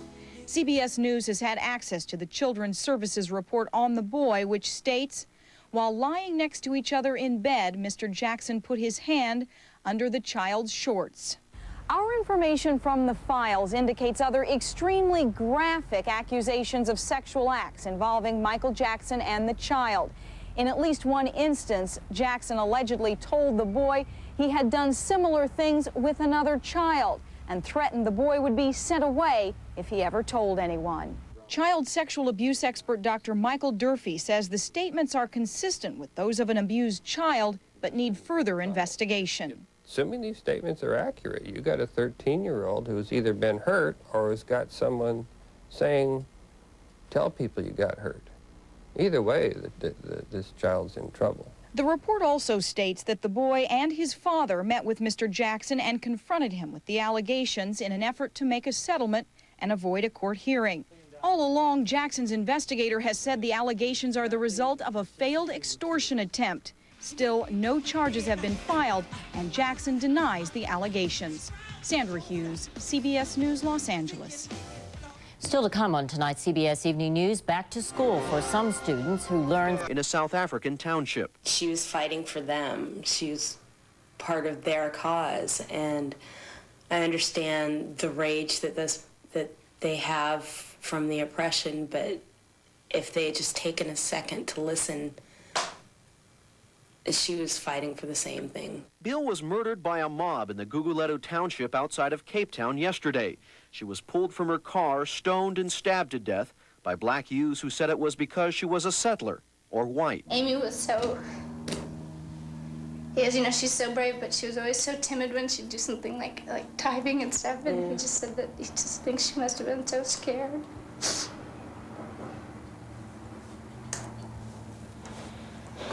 But I don't like to think about that. So. Her friends say that Beale always cared a lot about other people and other cultures, but it was here at Stanford University where she was able to put her compassion, her intellect, and her keen interest in South Africa to work. Her professors called Beale an excellent and unforgettable student in international relations. She was also captain of a championship diving team. At graduation in 1989, Beale's cap said "Free Mandela," and there was a Free South Africa poster in her dorm room. She traveled to South Africa often, where she studied and worked for democratic reforms. Larry Diamond from Stanford's Hoover Institution saw her there just 3 weeks ago. She was a very wily and sensible person, so she tried to be as careful as possible. Beale was planning to come back to the States to enter Rutgers University this fall. She was to return to California tomorrow. At Stanford University, Len Ramirez, Channel 5, Eyewitness News. Amy Beale knew the dangers. When she talked to her family last week, she told her mom, "I'm okay. I want to do this. You can't live your life in a shell." Police in Sunnyvale have a new lead on a suspect in the murder of a visiting Korean businessman. They couldn't ID as attackers, so their contribution to the case is unclear. But, as Linda Joyce explains, they did prove something else, that mayhem was not all that was happening in South Central that night. Get you back, we'll figure out how to do that. The Los Angeles residents credited with helping to save Reginald Denny's life talked about their efforts that day in April of '92. Did you have any concern for your personal Bobby safety? Green, a man with truck driving experience, said he drove Denny's multi-ton cement truck to the hospital. Yes. Lee Ewell, who cradled Denny on the way, Terry Barnett, who drove a car in front of the truck to guide it through the chaos, and Titus Murphy, who stood on the running board clinging to the truck as it raced. At that moment, we all clicked at the same time. We knew we had a task to do. There was not too much conversation going on at the time. I think the only thing that came up was where we taking it. Yeah. Green described speeding in Denny's truck, running red lights. But you know that you were going fast Right. and you blew through some lights? Yes. Why did you do that? 'Cause I don't want to get stopped, and my first mind is to save Reggie Denny. Ms. Ewell, do you think, in your opinion, from what you observed out there in that intersection, that Reginald Denny would have been able to get himself out of that intersection and to the hospital without your assistance? Speculation. Overruled. You may answer. No. Thank you, nothing further. None of these witnesses could identify Reginald Denny's attackers. Since the trial began, none of the other prosecution's witnesses could either. Legal experts say eyewitnesses who can identify the defendants could be called later in the trial. But the developments from Wednesday and Thursday may be the most dramatic in this case. Testimony from Reginald Denny himself and the men and women who helped save him. In Los Angeles, Linda Joyce, Channel 5 Eyewitness News. How'd they get involved in it? One witness said she and her brother were home in South Central and they saw the beating on TV. "We're Christians. We've got to help him," the brother said. "Right," said Lee Ewell, and so they went. Sacramento landlady Dorothea Puente is facing life with danger of turning to dust before his very eyes. As allegations of child abuse escalate around Michael Jackson, it's becoming obvious that one of the most successful entertainment careers ever could very possibly come crashing down. The question is, what should Michael Jackson do right now to control whatever damage is being done to his reputation? In Bangkok today, Jackson canceled his second straight performance, claiming an illness due to dehydration. He issued an apology on audio tape. I'm sorry for not performing this. The cancellation angered several fans with tickets to the show. So many people suffering, you know, just for one person. I mean, he should understand. So far, Jackson has remained secluded in his Bangkok hotel, issuing statements through his attorneys in Los Angeles and Bangkok. But is seclusion the right move now? Elizabeth Handler is a PR consultant specializing in damage control. She helped manage publicity on the 1984 Pepsi commercial in which Jackson was injured during production. And she says Michael should speak for himself. The guy's reputation is on the line right now, and if he doesn't stand up and if he isn't seen to be fighting for himself, he's going to lose a lot in that area. So far, Pepsi, the company sponsoring Jackson's world tour, is standing behind him. This ad featuring Michael continues to run in Asia. But what of other endorsement deals? Fred Danzig of Advertising Age magazine says Jackson should have one immediate priority. His best bet is to walk away from this proving that he is innocent. Of course, at biggest risk is Jackson's entire music career. The pop star earned over $26 million last year. New York Newsday pop music critic Wayne Robbins says that if, in fact, Michael is innocent, then he may come out all right.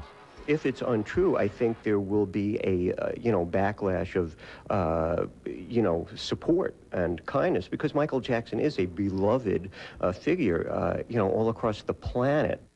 Word is the Heal the World Foundation was scheduled to put out a fundraising calendar this weekend, but Entertainment Tonight was told it has been put on hold. The foundation denies the existence of any such calendar. Now, meantime, the other big story Hollywood is talking about is Burt Reynolds. To many, he appeared out of sorts during his interview on the primetime Good Morning America special Tuesday night, leading to talk around the set of his TV series that Burt is about to undergo some form of rehab treatment. This would mean that his TV series Evening Shade would go on a short vacation. A personal assistant for Reynolds, however, tells Entertainment Tonight that story is without foundation in fact, and there is no reason for Reynolds to undergo treatment of any sort. The Adventures of Briscoe County Jr. is a new action-adventure series about to debut on TV. Producers have gone to great lengths to make sure it is right on track, or maybe right off track.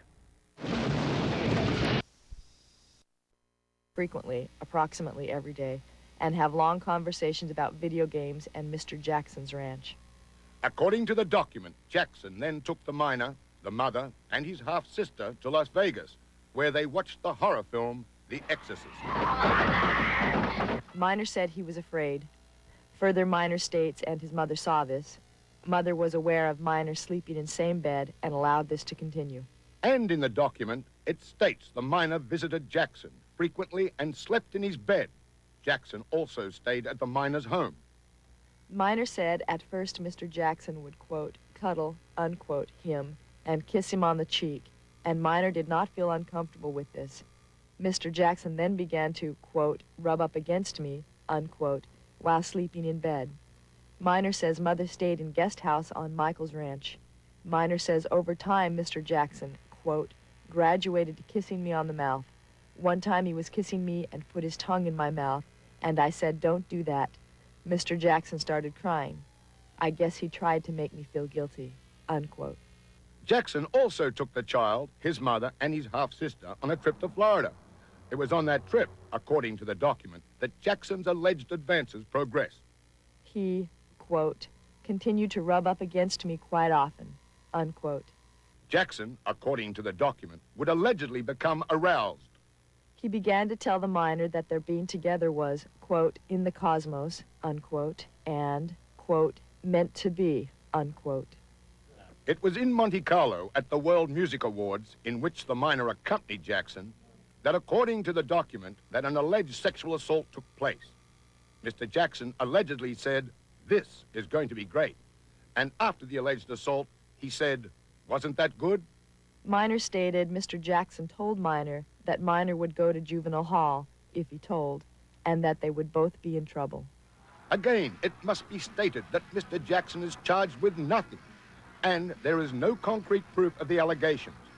But psychologist Dr. Joyce Brothers addresses the general question of child sexual abuse. There are many reasons why an adult might be sexually interested in a child. It is not necessarily homosexuality. It is that they think of themselves as a child. Kids are allowed to not have to worry about the pressures of different things. They get to be happy and be free. I think Michael wishes he could have that again. Meanwhile, Michael Jackson canceled his second concert in Thailand with this recorded message. Sawadee Krab, to all my fans in Bangkok, Thailand. I am sorry for not performing yesterday as I am really sick and still under medical treatment.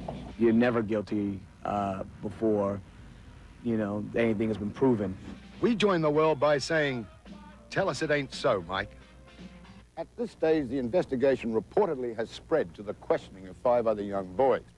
And as this is going on, an unsubstantiated story that a former worker of Michael Jackson has told authorities that he saw Jackson in a hot tub with a young boy. Now, what they were doing in that hot tub, we don't know. But the story never seems to quit. Bill? Thanks, Steve. Well, last night in our phone poll, a current affair viewers stated loud and clear where they stand. When asked if you believe the allegations against Michael Jackson, an overwhelming 87% of you said no. Just over 12% believe the accusations against the pop icon. Well, based on the latest reports in this scandal, we're keeping our phone lines open and re-asking last night's question, do you believe the allegations against Michael Jackson? If your answer is yes, call 1-900-786-8181. If your answer is no, call 1-900-786-8282. Each call costs 79 cents, and we'll let you know the results tomorrow. Now, when we come back, we'll tell you about a super cop. Found out when we tagged along with Leanza for 3 days with royal duties. First stop, Akron, Ohio, home of the All-American Soapbox Derby. It's my new crown. There she is. I'm just going to wait for the blue lights behind me like I always do when I'm speeding.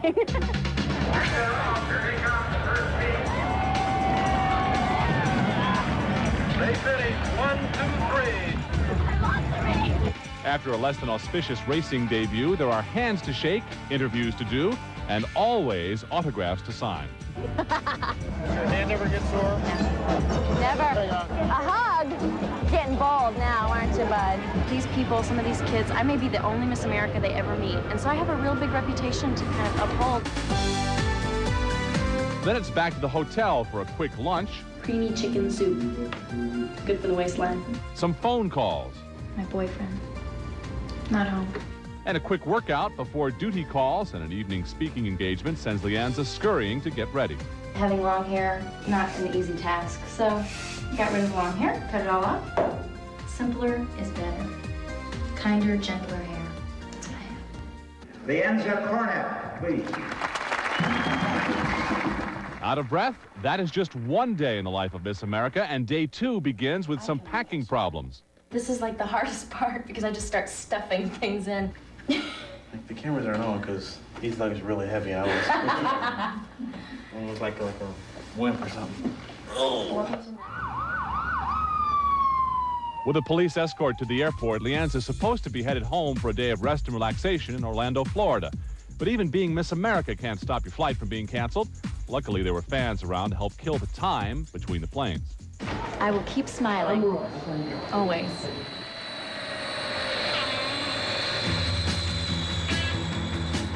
Finally, Leanza lands in Florida, where she's treated to a little TLC from parents Patty and Dick. Hey, you look nice. Then it's home for a mom-cooked meal where the Cornetts are joined by Leanza's boyfriend, Mark. And although family dinners are all too rare these days, Leanza's proud parents have learned to make every single moment count. We've learned a lot about each other this year. Our relationship has changed a lot. It's gotten better. We've learned to appreciate each other. But on day 3, it's back to work. A documentary crew is following Leanza as she pays a visit to a foster home for children suffering from AIDS. You do? I love you too. Is that fun? Do you think that's fun? Michael, I've missed you. Where you been? Where have I been? Everywhere. You name it, I've been there. The fight against AIDS has been Leanza's personal mission during her term. And in the afternoon, she delivers care packages to housebound AIDS patients, including her longtime personal friend, Guy Carswell. You cheer me up, you know, you give me the inspiration because, you know, I guess that's how our friendship is. So after a long and emotional day, our Miss America hits the road once again for the last 23 days of a reign to remember.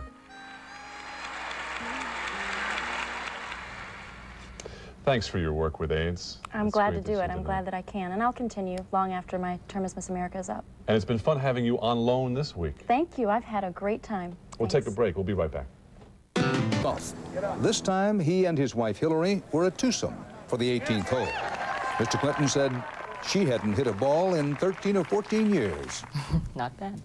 Coming up next on the CBS Evening News, debating the right to die. No easy answers, but now some new guidelines.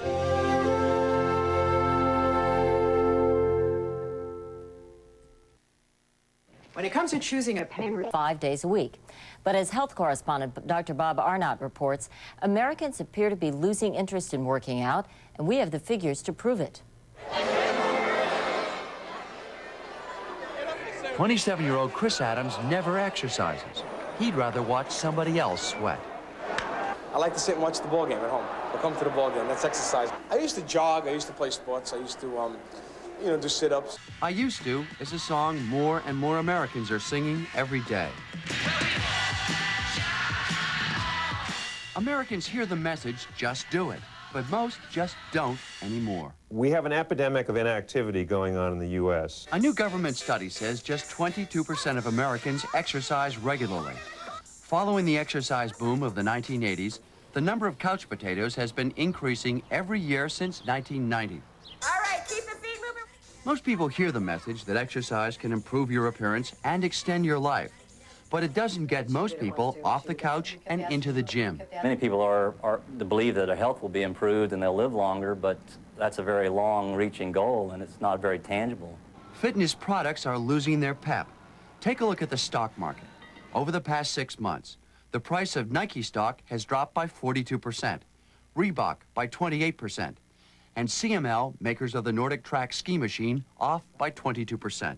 Companies blame the economy, but industry analysts disagree. People are no longer responding to the barrage of advertising out there to go out and run and jump and play tennis. I think they're getting tired of it and want to be more spectators than participants. So how can America get back into shape? The government says you don't need to go to the gym anymore to be healthy. They say pick anything, stair climbing, walking, even gardening, anything. Just do it. Dr. Bob Arnott, CBS News, New York.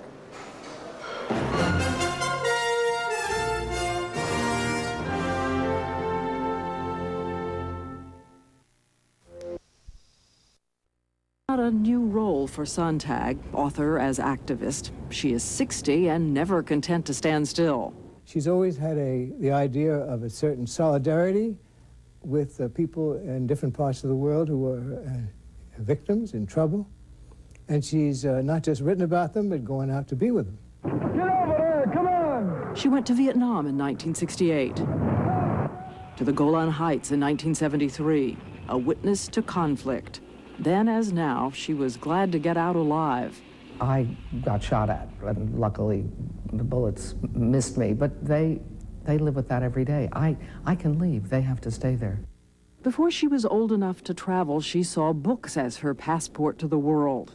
Growing up on the West Coast, she came from a troubled family and was frequently on her own.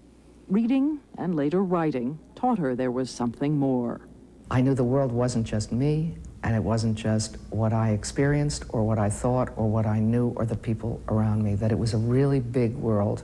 At 15, she graduated from high school and attended the University of Chicago. She met her husband there, a professor, but the marriage ended after 7 years. She thrived in the academic and literary oxygen of New York. She has written 15 books, and just last year had her first bestseller, a historical romance called The Volcano Lover. In it, she describes a fear they also know in Bosnia. There's no place to run, and even if there were, fear has made your limbs too heavy. It was her son, also a writer, who convinced her earlier this year to leave New York and visit Sarajevo. What she found was dignity in the midst of chaos. All these ruins and these buildings without windows and people going up and down the street and children playing in the street. And you say, my God, it really exists. And then you take a deep breath and you realize you are there and you think, yes, people should come. And so she came to this theater hidden behind an auto graveyard to volunteer her services. She spent 6 weeks directing by candlelight to reassert that life will go on, even when it's hard to see how or why. Normality is possible. Dignity is possible. The world outside exists. There is sympathy. I think that's what it means. I think I'm what some people would call conscience-driven, but I just call, I don't know, trying. I'm trying. And so we choose Susan Sontag, who followed her conscience to Bosnia. Once I understood what was happening, she said, it was the obvious moral choice. It was the only choice. That's our report on World News Tonight, later 2020. I'm Diane Sawyer. For all of us at ABC News, have a good weekend. In tonight with the court system's attempts to deal with young criminals. 3/4 of all young offenders arrested in San Francisco end up in juvenile hall. But the court system tries to place them in rehabilitation programs, many of which allow the teenagers to serve the sentences at home with curfews. But as Channel 7's Ana Garcia reports, sometimes that just doesn't work. A high-speed chase reaching 105 miles an hour, a shootout with more than 30 police officers, more than 100 bullets fired, 2 teens wounded, and a 3rd suspect dead. That was the world a 14-year-old juvenile delinquent stepped into just hours after being released into a home leave program, a program designed to get young offenders out of custody and into a supervised environment with curfews at home. Authorities say the 14-year-old was a good candidate for home leave. He was a first-time offender with no history of violent crimes. Certainly one of the places the system goes wrong is that not every individual is predictable. They still come back to the community with the same problems that they went into the detention center with. So unless we're addressing the problems within the kid's family, within the kid's community, within the kid's peer group, within the kid's school, the juvenile justice system isn't doing anything except providing warehouse services. The law requires that we look at the least restrictive alternative for the minor that will still protect the public, protect the minor. When youthful offenders become too violent for these programs, they are passed on to the California Youth Authority. But officials say 84% of those committed to the CYA will commit another violent crime within 2 years of their release. In San Francisco, Ana Garcia, Channel 7 News. Another escapee from San Francisco's Youth Guidance Center has been captured. Police arrested 17-year-old Lawrence Worthy last night near Golden Gate Park. Worthy faces narcotics charges in San Francisco and in Texas. He was one of 11 dangerous juveniles who escaped from the center last Friday using a stolen key. 4 of them are still at large and considered dangerous. The California Youth Authority reports the number of juveniles jailed in this state has skyrocketed in the past decade. At the end of last year, more than 17,000 juveniles were incarcerated in California. Currently, there are more than 1,400 juveniles behind bars in the Bay Area, 109 of them in juvenile hall in San Francisco, 178 in the San Mateo County Juvenile Hall or Detention Camp, 187 in Contra Costa County's Hall or Ranch. There are 387 juveniles incarcerated in Santa Clara County. And in Alameda County, 331 juveniles are either in Juvenile Hall or the Los Cerros Boys Ranch. Well, the ranch is an alternative. It's a place where some young people are sent in hopes of keeping them out of prison and returning them to the streets as productive citizens. As Channel 7's Willie Monroe reports, those who run the program say it is just what some kids need. It took 18-year-old Mark Tatman 6 months at the Los Cerros Boys Ranch to earn the privilege of a home visit pass. He's looking forward to seeing his family this weekend. I think if I don't go home and see him, then I don't know what I'd do. I'd probably go crazy. The visits mean a lot to him because family is important. To me, without it, you nobody. You got to have some type, whether it's your cousin, your auntie, your father, your mother, don't matter. You know what I'm saying? You got to have some type of support from somebody, a friend or somebody. Juvenile judges who sentence youthful offenders to this 100-bed facility have already determined that despite their serious crimes, they can return to their communities. The average stay is less than a year. It is the last stop before the California Youth Authority, the state's prison for young people. Unlike Juvenile Hall next door, where about 250 young people are locked up waiting for their cases to be resolved, Los Cerros has no fences or guards. 24 hours a day, if they decide that this program is not for them, they can walk away. We do not chase them. A few do walk away, but they risk commitment to the California Youth Authority. Those who remain are involved in a program of incentives and rewards. There is heavy emphasis on education. Many earn high school diplomas here. The philosophy is that youngsters can change, and that with proper program, proper counseling, support from the parents, support from probation officers, that they can control their behavior and they can learn to be better citizens. Officials say there's no guarantee the young people who leave here will stay out of trouble. Some do not, but they are encouraged by their successes. In San Leandro, Willie Monroe, Channel 7 News. Perhaps even more important is keeping young people out of trouble in the first place. For a year now in San Francisco, midnight basketball has kept kids on the court rather than in the courts. And when it came to San Francisco, there were 21 programs across this country, but now there are 44. Channel 7's Carolyn Tyler reports today the state recognized the importance of keeping kids off the streets. What we felt is rather the guys going around and shooting at each other, they can come in and shoot basketball, and it's something that they can relate to. San Francisco became the first city on the West Coast to begin midnight basketball last year. Players between the ages of 17 and 25 take to the court from 10 o'clock at night until 2 in the morning. San Francisco police don't have specific numbers, but they told us keeping kids off the streets during those high crime hours has made a difference. Marlon McPherson says he wishes midnight ball had been around before he got caught in the criminal justice system. Because I would have been in this gym every day, all day, just practicing, waiting for the games to come.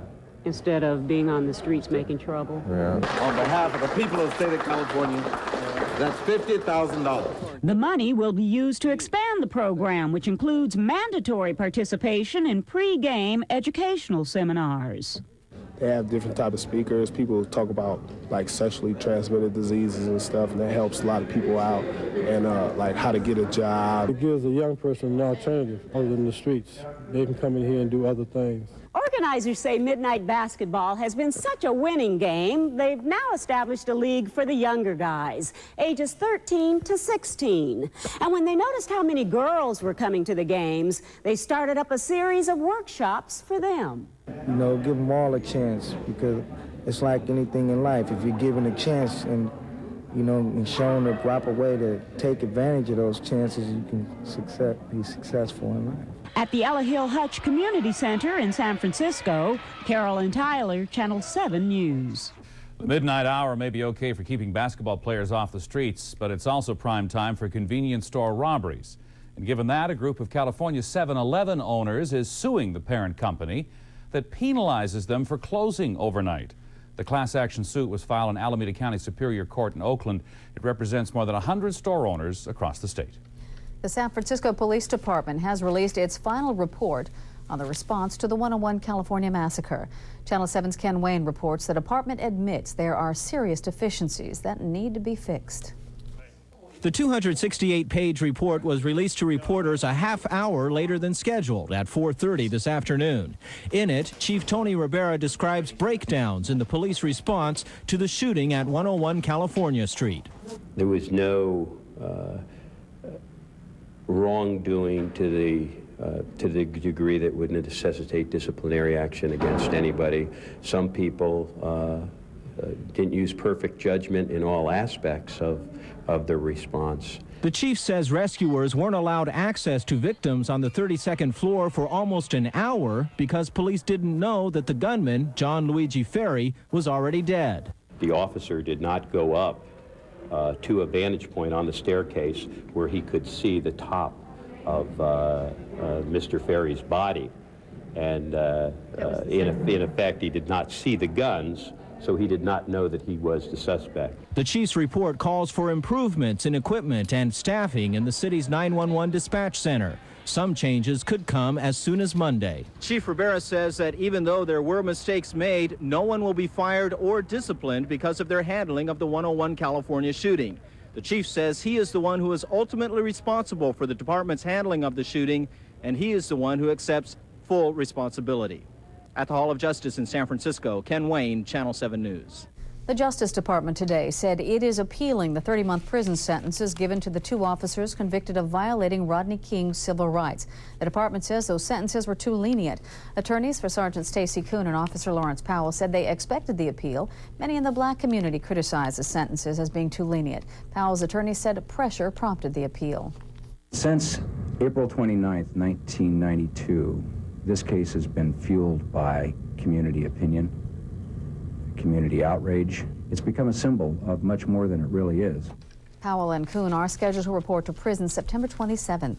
And as the Rodney King civil rights case drags on, today tens of thousands are getting ready to commemorate the civil rights struggle of another man named King. Tomorrow is the 30th anniversary of Dr. Martin Luther King's original March on Washington.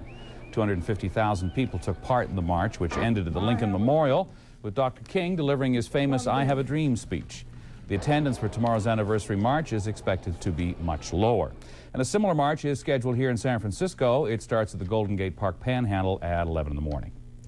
And a final note on civil rights in America. A new Associated Press poll shows that 6 of 10 Americans believe the nation has made progress toward racial equality. But of the 1,000 people surveyed, 54% say getting equal justice is still a major problem for minorities.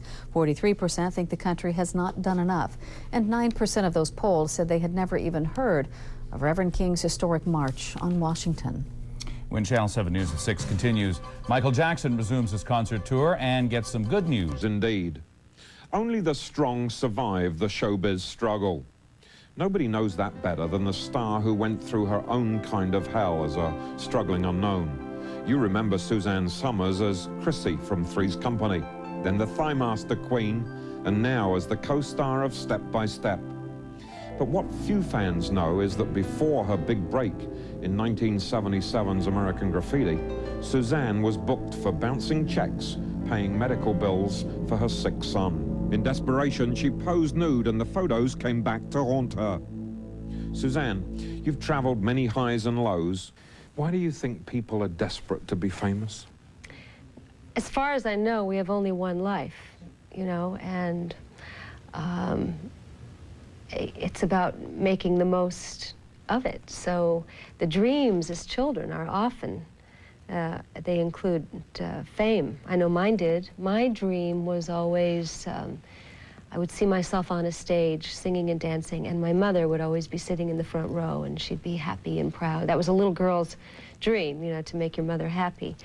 But I now realize that those dreams are very potent. How did you turn dreams into a reality? I started out as an extra, and I worked in, Dirty Harry and Magnum Force and a movie called Daddy's Gone A-Hunting, and I would use those opportunities as an extra where you are the lowest of the low. They don't even call you by name, they call you background. Then I got a job being a photographic double for an actress, an English girl by the name of Carol White. And she was doing a movie with Paul Burke, and she didn't want to climb up the outside of the Mark Hopkins Hotel in the middle of winter in this chase scene, so we get a photographic double. It was me climbing up the outside of the Mark Hopkins Hotel in high heels and a leopard coat. I remember being up on the roof. Have you ever seen how high? It's on the top of Nob Hill. This is a high hotel. Looking down thinking, oh my God, but I'm getting paid $60 and it's my career. But it could have been your life, right? It could have been my life. It could have been my life. But until you succeed in this business, your life isn't valued very much. You're not treated very well on a set unless you're succeeding. It's when they say it's a tough business, these are the things that are tough because it eats away at your self-esteem. It eats away at your guts, at your soul. And the business is so rough and tough that if you are weak and vulnerable, you are trampled under. There is no guarantee that you will ever get one job, not one. And this is a profession that almost guarantees you won't get a job. The odds are so against you. So it takes that kind of determination. Those statistics are frightening. Very frightening. It's the toughest. It is. Because at the bottom of it, what if you do all that work and you never get a job? What does that do to your self-esteem as a person? Somehow you have to think it's you. After a while, you think it's you. What other trials and tribulations did you face, do others face, to quote to make it? Well, you know, I had started to succeed and thought that I was going to lose it all when I remember at Three's Company when out came those old Playboy pictures and Ace Hardware reneged on their contract with me, and I was worried about losing the series. And when the Playboy thing came up, the only thing we could do was I had to go to the public and say, yeah, yeah, okay, I did these pictures, but I had $20,000 worth of doctor bills for my son, and so, not that I like the pictures being out there, but then the people said, well, what would you do if you had $20,000 worth of doctor bills? I'd probably do it too. And so you have to learn to ride the waves. Do you think in a way it began with that brief thing from American Graffiti? Wasn't that brief thing in American Graffiti bizarre? Because it seemed like such a stupid thing to do at the time. You know, there I was up in Petaluma with a bunch of not very, well, how do I say this? I looked around the trailer and there's Cindy Williams and Richard Dreyfuss and George Lucas and Francis Coppola and Paul Lamette and Candy Clark and Ron Howard. And I mean, these do not look like the stars of tomorrow and mega stars of tomorrow. And I was thinking, oh, what is this movie? And I remember George Lucas said to me, everyone will always remember the mysterious blonde in the White Thunderbird. And I thought, yeah, right. And here it is. It's actually this year, 25 years later, and people still remember me as the mysterious blonde in the Thunderbird.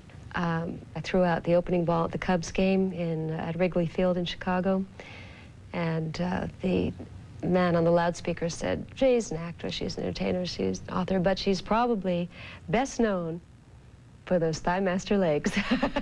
And I thought, have changed. It's going to end up like that. Shooting stars. Celebrity targets tell the paparazzi hitman, get out of my face. But first, the laws they make. What's the law in New York now? You can only smoke in your apartment, under a blanket, with all the lights out. Is that the rule now, huh? The cops are outside. We know you have the cigarettes. Come out of the house with the cigarettes above your head. You'll never get me, copper. I'm never coming out, see? I got a cigarette machine right here in my bedroom. Yeah, see? Yeah. I not only smoke now, I make noise when I do it. I go...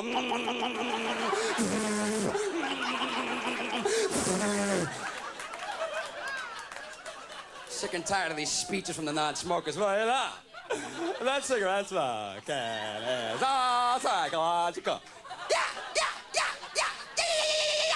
Yeah, that cigarette's just a replacement. You suck on that cigarette because you didn't suck on your mom long enough when you were a kid. I said, hey, that's the absolute truth. If I could buy a pack of Hooters, I would. I'd be smoking 40, 50 packs a day. Are you kidding me? I'd never get out of the house. Been on the drugstore first thing, give me a carton of 44 days ago, pal. You can leave the nipples on them, no problem.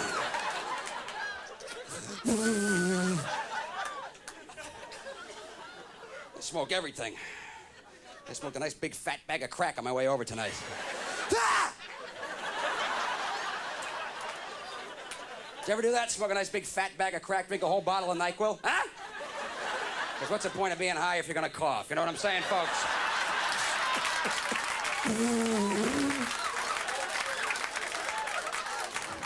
I'm just kidding. I would never smoke crack. I would never do a drug named after a part of my own. Okay, folks? Kind of a personal guideline in my life. Somebody says, you want some crack? I say, I was born with one, pal. I really don't need another one, thank you very much. If I want the second crack, I'll give you a call, but for right now, I'm sticking with the solo crack-cola. Thank you.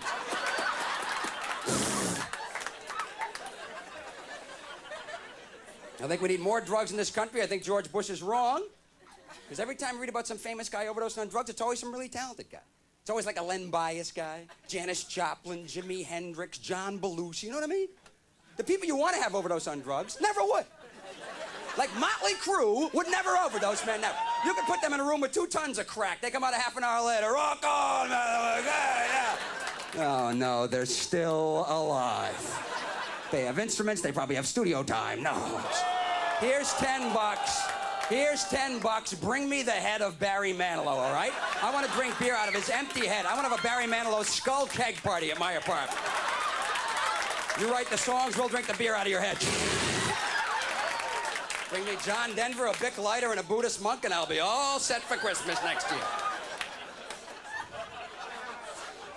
Music is out of control, man. You know that heavy metal bands can now be sued by parents because their kids commit suicide? Because he was listening to the lyrics and he got into Satan. Well, that's great. That sets a legal precedent. Does that mean I can sue Dan Fogelberg for making me into a in the mid-70s? Is that possible, huh? Your Honor, I dated Catholic girls. Between him and James Taylor, I didn't have sex till I was 31 years old. James Taylor was sleeping Carly Simon and shooting heroin, and I was just looking at Playboys in my bedroom. I want some money right now. You get me some money.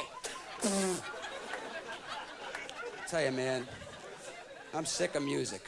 Rap music drives me bananas. You know, everybody's rapping now. Football players, baseball players. The Pillsbury Doughboy has a rap commercial. Every time you turn on TV, it's like...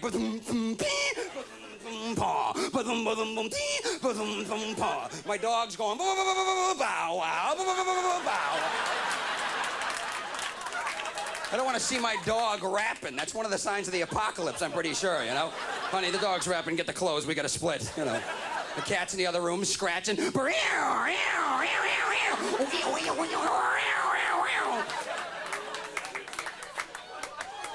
I'll tell you another sign of the apocalypse as far as I'm concerned. Forget about the ozone hole. Forget about the greenhouse effect. I knew Armageddon was close when I saw that Morton Downey had his own TV show, okay? And forget about Mort. He's just the host, but take a good look at the people in the audience, okay?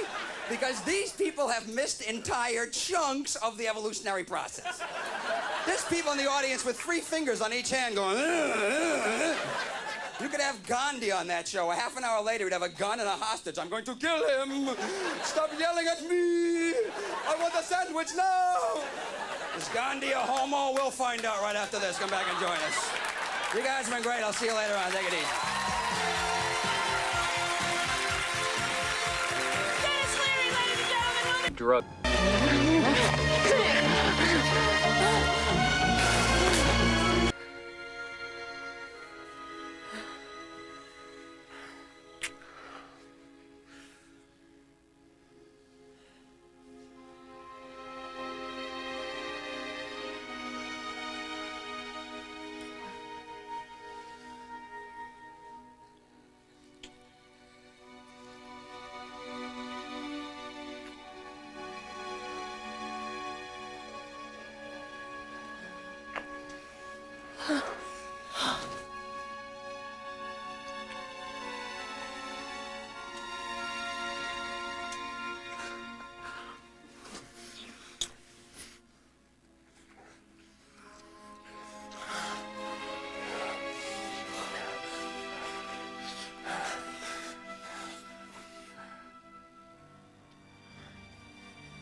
CBS News.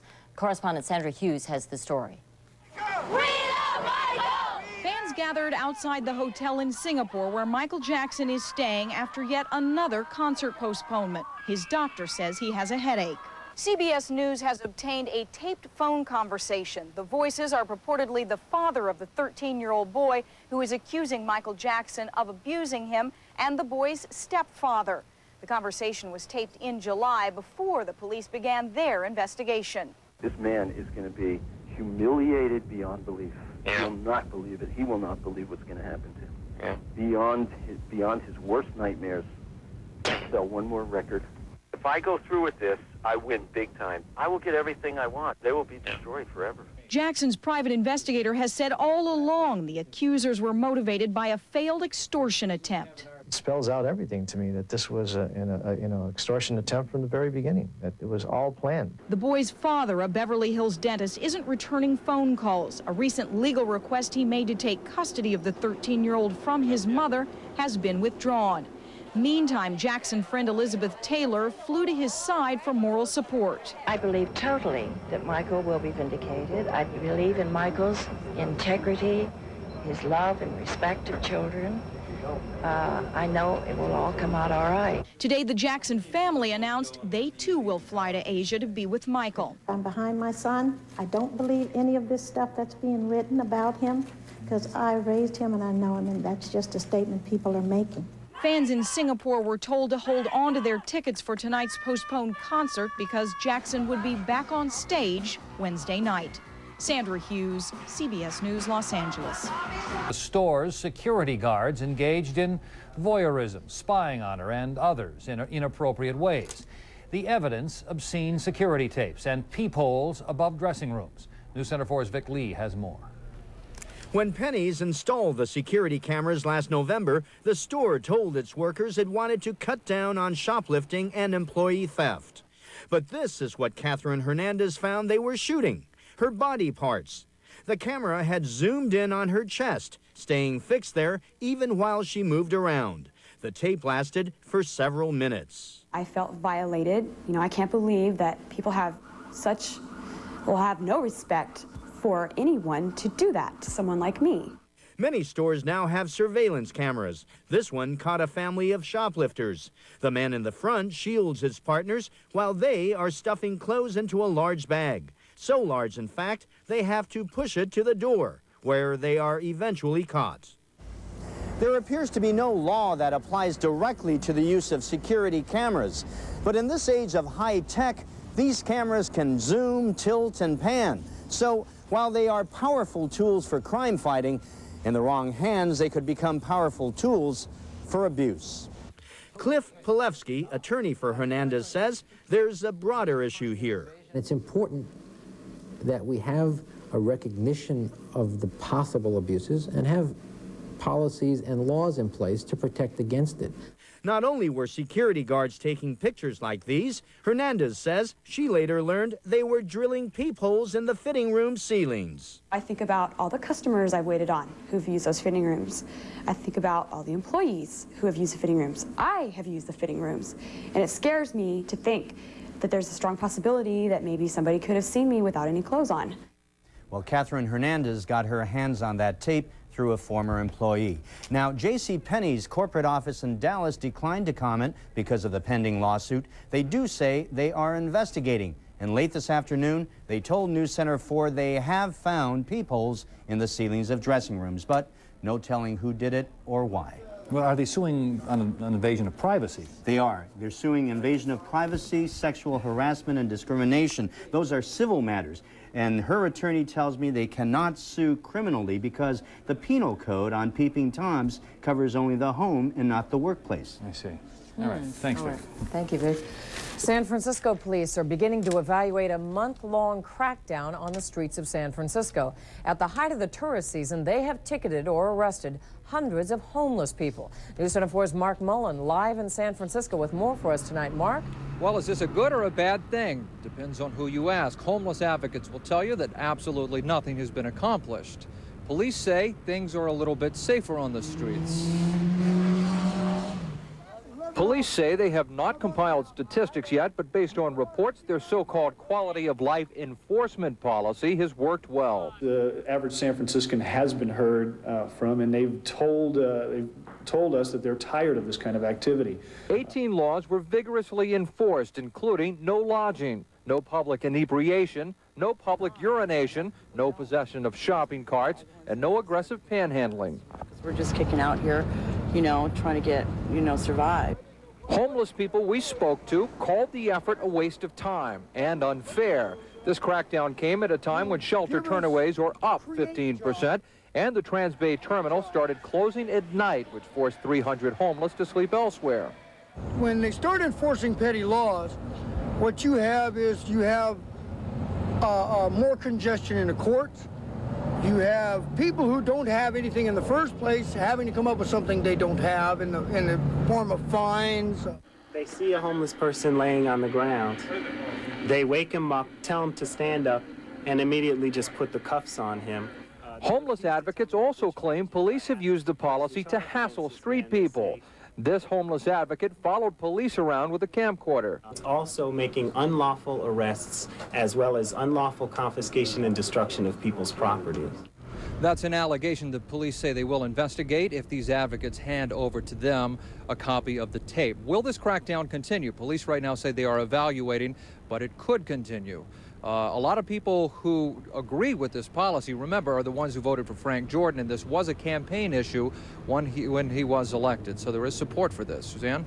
All right, and there was a lot of criticism by those who supported it that he wasn't moving fast enough. Thanks, Mark. Well, let's look at some stories we've been following the past 24 hours. Berkeley police looking for 2 men who shot a man to death in an apparent robbery attempt. Talbert Chove went out to cover his car last night without keys or money. Chove's girlfriend heard angry voices, gunfire. She went out of the house, found Chove with a gunshot wound in the back. And tonight, Contra Costa supervisors will consider adding to the reward for information leading to the killer of a Japanese exchange student. It happened near the Concord BART station earlier this month. Concord City Council already put up $10,000.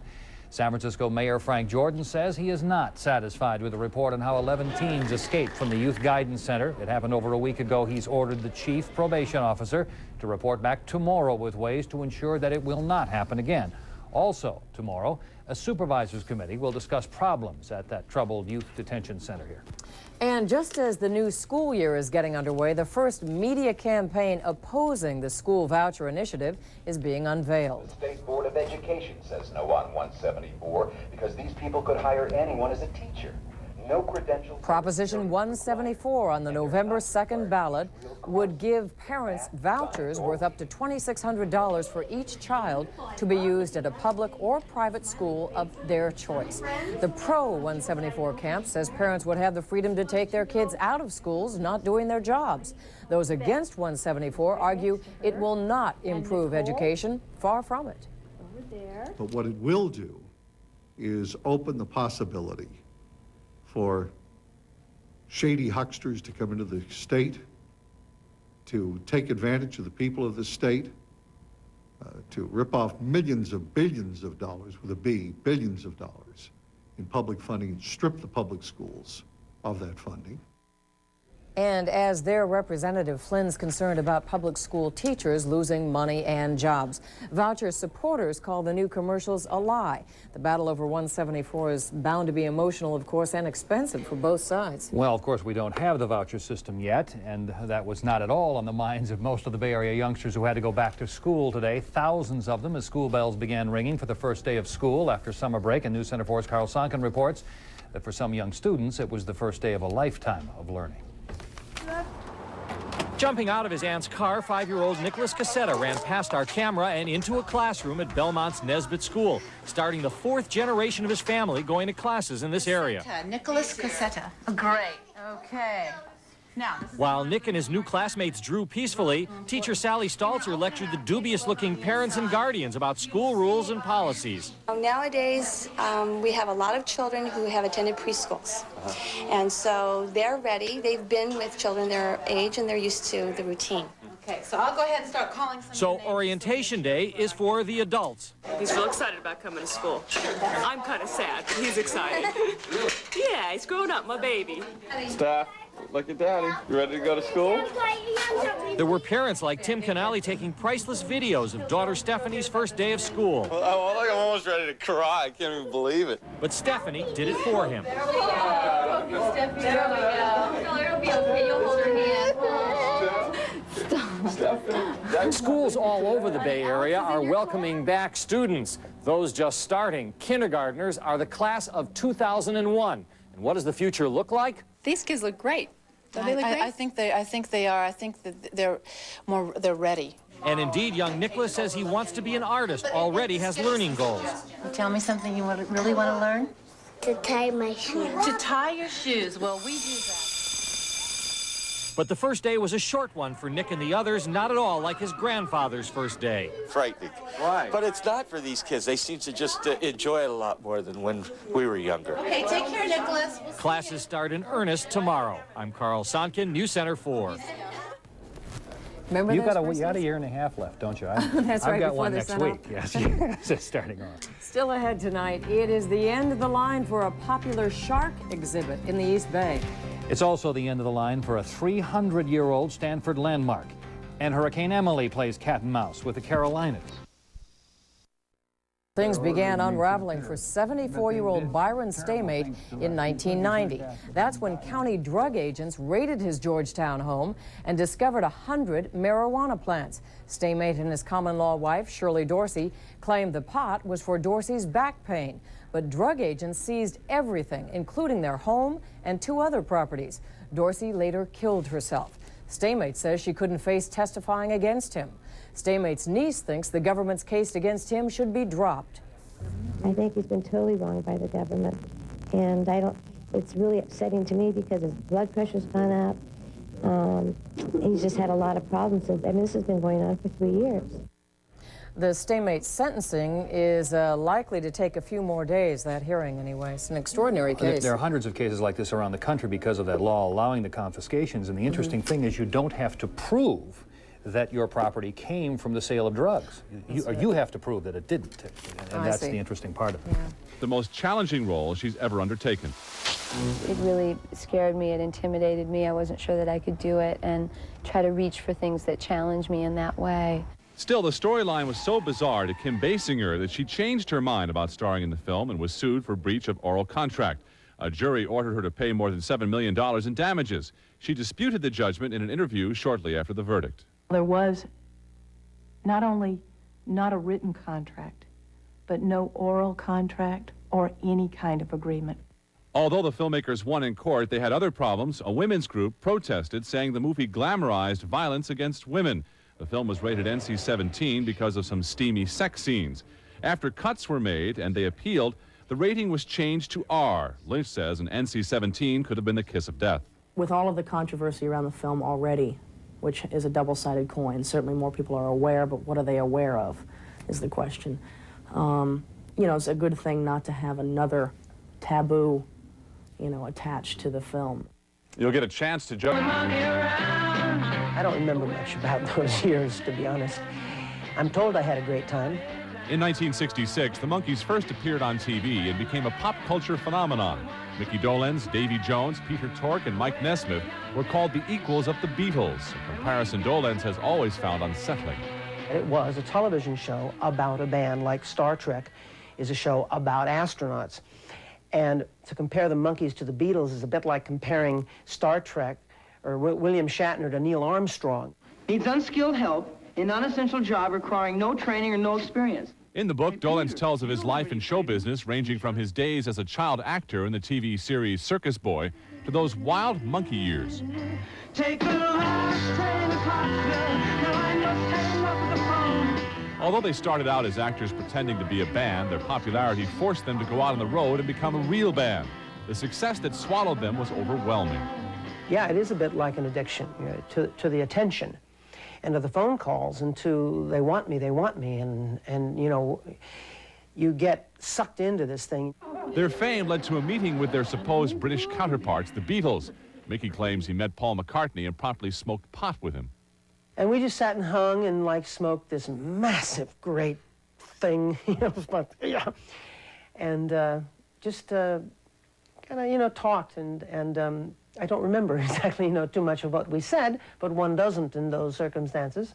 Dolenz says he was not a big drug user, but also alleges that he took LSD with John Lennon and Brian Wilson. The last acid trip was with John was there and Brian Wilson and a couple of other people, and I just remember just being bored to death, you know, watching my hand turn into a snake again, you know. Oh, the old hand of the snake routine. Ay, jeez.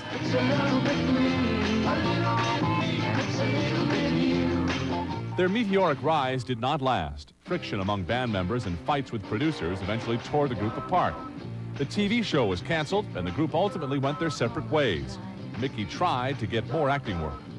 I went to a few interviews after the Monkees, and they said, what are you doing here? We don't need any drummers. One part he tried out for was that of the Fonz on Happy Days.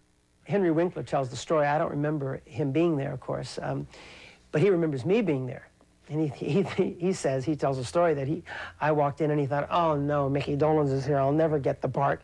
Mickey finally found success behind the camera, turning to directing television in London, including this Spitting Image show. He rejoined the guys back in the States for a reunion tour in the 80s and now lives with his 4 daughters in Los Angeles. He says he's come to terms with his life as a monkey.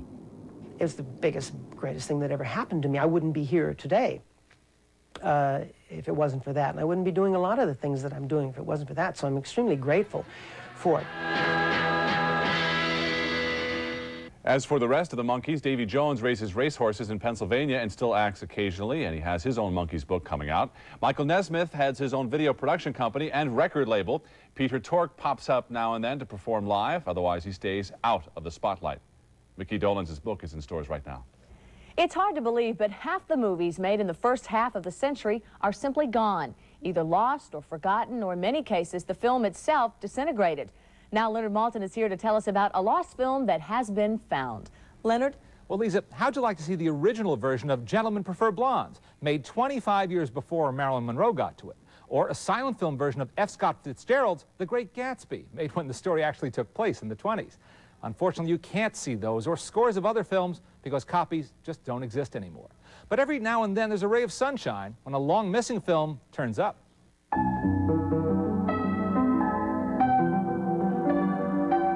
Here's a silent film from 1916 called Gretchen the Greenhorn, a simple but charming story about a Dutch girl who comes to America to join her father, an engraver, and falls in love with an Italian boy who lives in the same tenement building. Gretchen and her father fall prey to a counterfeiter until some neighborhood kids and her boyfriend come to the rescue. No one thought this film existed until a film appreciation group in Hollywood called the Silent Society got a phone call last year. Gretchen the Greenhorn was found in a barn in a little town in Washington State. A man had it for probably over 50 years just sitting there. And when we found out that he had it, we very quickly arranged for it to be brought down here. Next stop was the UCLA Film and Television Archive, where the print was found to be in miraculously good condition, with its original color tints intact. It cost $12,000 to transfer the volatile nitrate print to modern-day safety film stock. But the group of silent film buffs feels it was money well spent. The interesting thing is it's a 1916 film that's about immigration in America, and it's, in a way, it's kind of like taking you back to that whole Ellis Island experience. Another major asset is the performance of Dorothy Gish, and her presence in the film makes it a special find indeed. The sister of beloved silent screen star Lillian Gish, who died earlier this year, Dorothy was also a star in her day, but few of her films have survived, so her reputation in recent years has suffered. But now, a missing chapter in film history has been filled in, with this sweet film returned to circulation, looking as good as it did in 1916. Will other long-missing movies turn up in the 90s? The saga of Gretchen the Greenhorn gives every movie buff hope. It's just amazing that films are still being discovered in garages and attics, and sometimes they're very rare. For the third year in a row,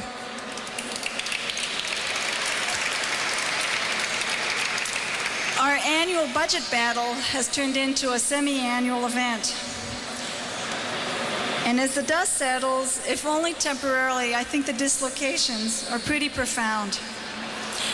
Right now, 9 of the 28 nurses on 5A are being transferred to other jobs within the Department of Public Health to allow other nurses with more seniority to take their place.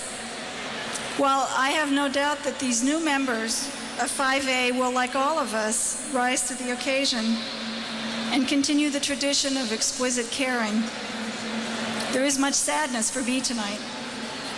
I especially want to recognize those of you who will be leaving, to tell you how much your contribution has meant to us on 5A, and how blessed your new co-workers and patients will be to have the joy that I have had of working with you.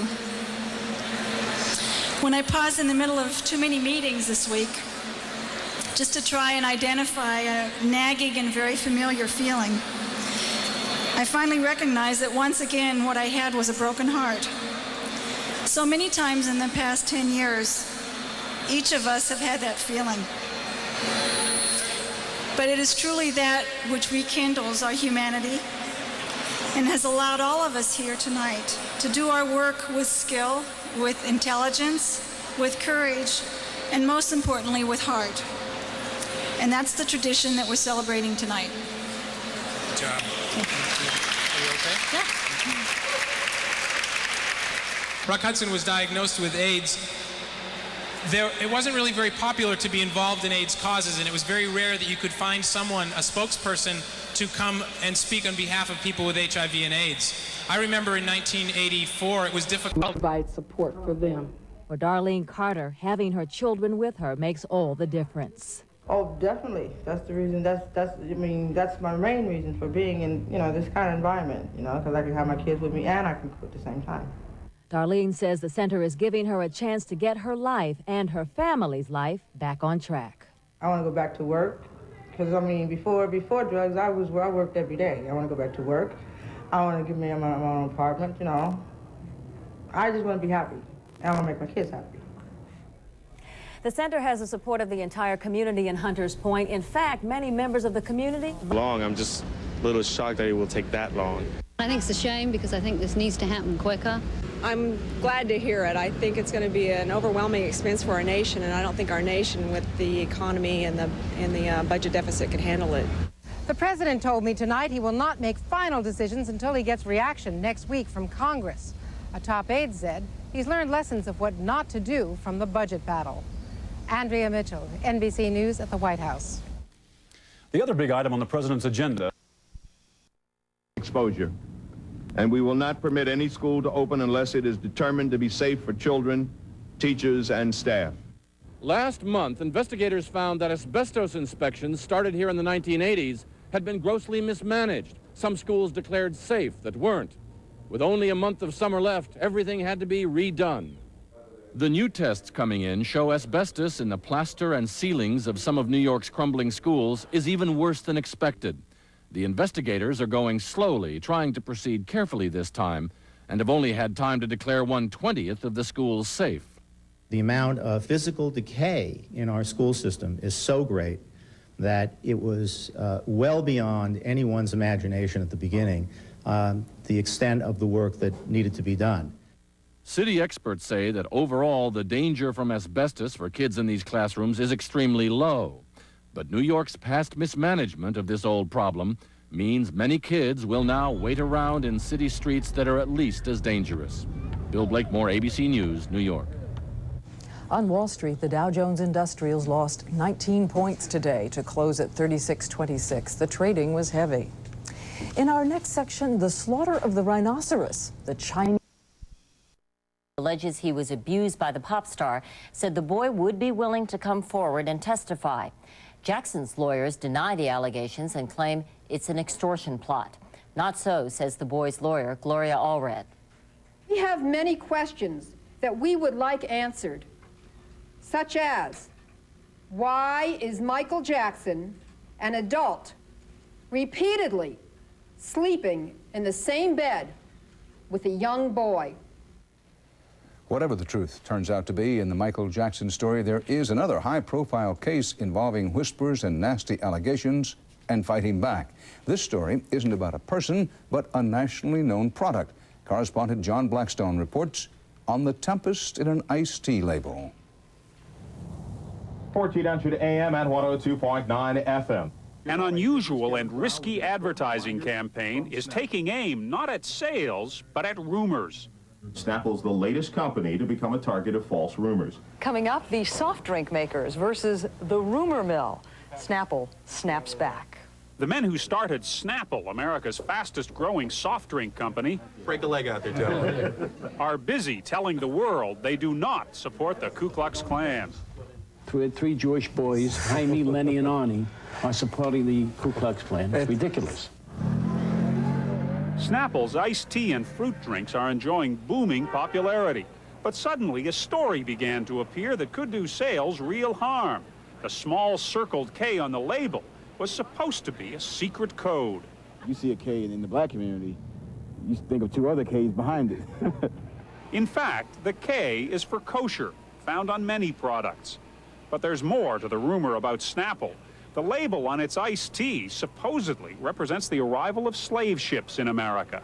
It looks like they have slaves on a boat, and then they have That's not slaves. No, it is. That is the official picture of the Boston Tea Party.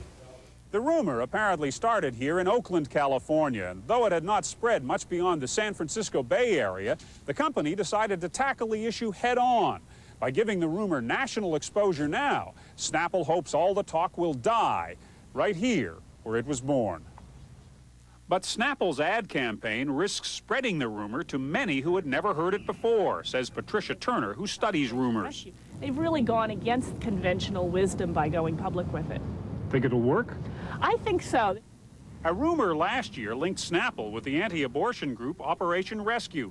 But Snapple says it has no ulterior motive, just the obvious one, the profit motive. John Blackstone, CBS News, Oakland. In the fight against arthritis, researchers tonight report a new and promising line of attack. It's an experimental treatment involving antibodies that appeared to be highly successful in tests on mice. All the test animals had arthritis. After treatment, none showed any sign of disease. Researchers hope that down the road, the same approach can work on humans. Still to come on tonight's CBS Evening News, Eye on America. Tonight, a controversial trial, a guilty verdict, and questions about justice or pressure. It is supposed to be the weight of the evidence, but a Georgia convict says that in his case, it was pressure from the public. Correspondent Bob Faw has the story in tonight's Eye on America.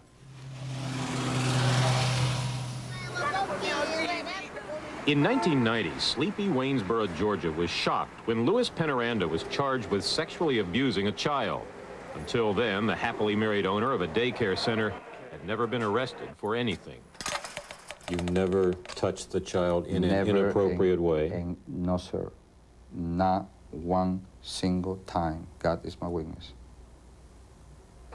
Not one. Horrified by the charges, Penaranda jumped at the chance to take 2 lie detector tests, which were admitted into court and were given by Richmond County Deputy Sheriff Gene Johnson. In my opinion, based on the polygraph exam, he is not guilty of what he's charged with. Is there any doubt in your mind? No, sir.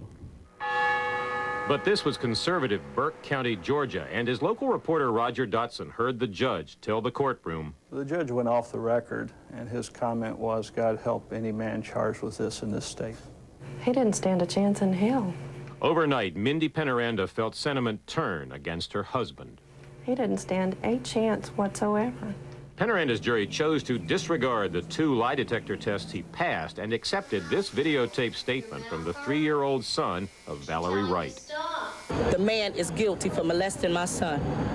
As the jury began to deliberate up there on the 2nd floor, a crowd began to assemble down here demanding that Louis Penaranda be convicted. The jury, deadlocked, refused. And as deliberations dragged on, the crowd got bigger and meaner. Patricia Shaw, working just across the street that night, was so frightened she called police. If they had reached a verdict that night and said that he was not guilty, I believe it would have been a riot. It's not a doubt in my mind.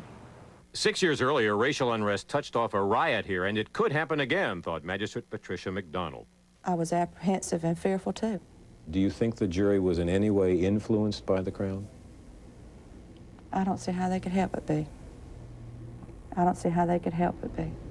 And juror Johnny Rayburn says that is exactly what happened. In a sworn affidavit, he says a juror, Mrs. Webb, told the others, if he's not found guilty, there will be a riot in this town. She said they'll burn the town down. She said something to that effect, you know. If you don't convict him, if we don't convict him... Something happened. Oh, no. We tried to ask Mrs. Webb why the jury voted to convict Penaranda, but she slammed the door on us. Juror Herman Lodge, however, insists the jury was not intimidated. I wasn't frightened by it. If the crowd had not been there, would the jury have voted the way it did? Yeah, I think it would have. I think it would have. After his conviction, Louis Penaranda had numerous chances to flee. And I pleaded with him. I said, let's go right now. And he said, no way. Only guilty people run away. This is the United States of America. I want to believe in the system. 3 years in jail have shaken that belief, but not another. I'm not a criminal. I'm not an inmate. I'm Louis Penaranda. I'm not guilty of anything. The longer he's in custody, the bigger the question. Was he convicted fairly? Based on what you saw there, based on what you know now, you think he's not guilty? Yeah, I would say that. In my opinion, he was innocent. In the case of Louis Penaranda, was justice done? No. In Waynesboro, Georgia, this is Bob Fall for Eye on America.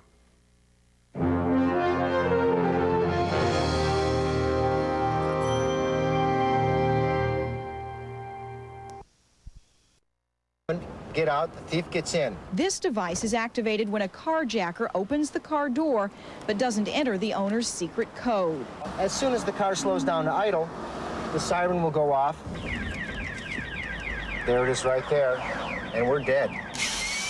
Another protective measure is bullet-resistant glass. Hayden Hamilton works out of his garage and can't keep up with the demand. He's part of this growing cottage industry rising out of fear. Hi, Omar. And then there's Safety Man. Barbara Lestrang invented the dummy to discourage carjackers looking for single drivers. We have to find a new way to live and a new way to stay alive, and that's what this is all about. Admittedly, these plastic dummies look pretty silly, just sitting here, not talking or moving. But the idea is that when you're driving, a potential carjacker only gets a quick glimpse inside your car, and it's then Safety Man could discourage a criminal. A lot of these devices are very good, and we would encourage the public to use any kind of a device on their home or in their car that would assist them in preventing this type of crime. You can laugh all you want. If it stops someone from stealing my car, I'm going to do whatever I can. Despite the growing market for these products, police fear criminals may learn to circumvent the devices, or worse yet, invent another, more violent way to steal your car. Sandra Hughes, CBS News, Los Angeles. Now, if your car took its last trip without you, you won't want to miss tonight's Eye to Eye. We'll follow the trail of stolen cars, and you won't believe where it takes us. I'll give you a little hint. You can't drive there. Join me for Eye to Eye tonight at 9, 8 Central Time. I'm Connie Chung. And I'm Dan Rather. Thanks for choosing the CBS Evening News. Allred says Michael Jackson betrayed her client's trust. Paul Verkamen has more. High-profile attorney Gloria Allred heightened the tension surrounding the allegations Michael Jackson fondled her client, a 13-year-old boy. Many people love and trust Michael Jackson. Our client loved him and trusted him as well. Unfortunately, that trust has been destroyed. In a Los Angeles news conference, Allred said she was hired by the alleged victim's parents and questioned Jackson spending the night with children. We have many questions that we would like answered, such as, why is Michael Jackson, an adult, repeatedly sleeping in the same bed with a young boy? Our client wants the truth to come out, and he wants the district attorney to take appropriate action. Allred also said attention has been diverted from the primary allegation of child molestation. There has obviously been a concerted effort to deflect attention away from what happened between Michael Jackson and the child. We will not allow mudslinging or smoke screens to divert attention from the real issues in this case. Michael Jackson's sister LaToya made an appearance of support for her brother Thursday. LaToya spoke on the Today Show. I think that it's very unfair. I stand by him 1,000%. I think that what the public has done to him is really unfair. If you really think about it, he's been convicted before a trial, before he's been tried or anything. No charges have been filed against Michael Jackson, who is on tour in Asia. He says the molestation allegations are part of an extortion attempt.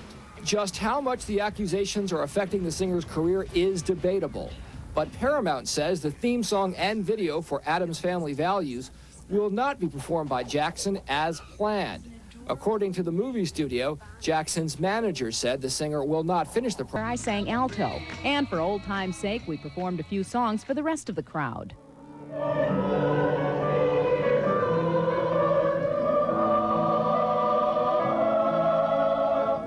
I'll tell you something, I was inspired to be singing it. It was great fun. Later that night, I got together with my fellow class members to reminisce.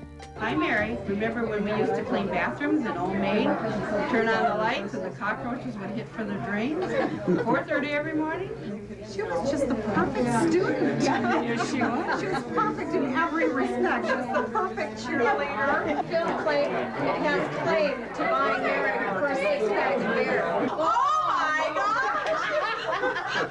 The image has been tainted. But all in all, they're great memories. And when we all brought each other up to date, I couldn't resist showing everyone a few pictures of my 19-month-old son, AJ. Yeah, that's AJ,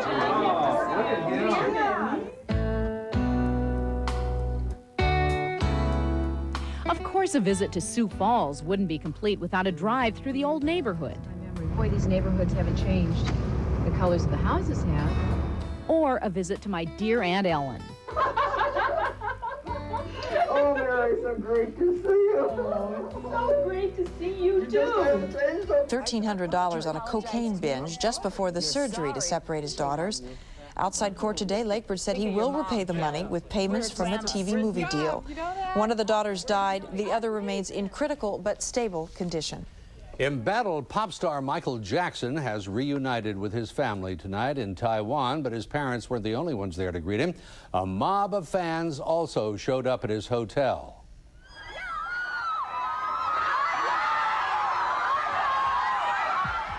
Despite allegations of child molestation, Jackson is going on with his concert tour in the Far East. His parents and 4 of his brothers and sisters flew in to offer their support. One sibling who isn't there is sister LaToya, the Jackson family criticizing her for publicly doubting Jackson's innocence. Michael Jackson's longtime friend Elizabeth Taylor is also with him tonight in Taipei. The comings and goings are expected to be brisk at airports the next few days. Labor Day weekend marks the big finale of the summer tourist season. Apparently, a shaky economy hasn't scared away as many visitors to the Bay Area as expected, and Tomas Roman has the story. Here at the California State Automobile Association, there are signs the economy is recovering. This summer has brought some good news. Well, this summer, by the end of the Labor Day weekend, we will have passed out over 100,000 customized maps and triptychs. So that's about a 20% increase from last summer. People in California seem to be traveling again, although they do seem to be taking shorter trips. They're also more likely to travel by car than spending the money on airfares, like Joan Gussman. I suppose if I could afford to fly, I would fly up to see my sisters. Some people are opting to fly. They have a little more money to spend this year, so they're taking advantage of the windfall. Financially a little bit better position, and just have some time to see some of the sights in America.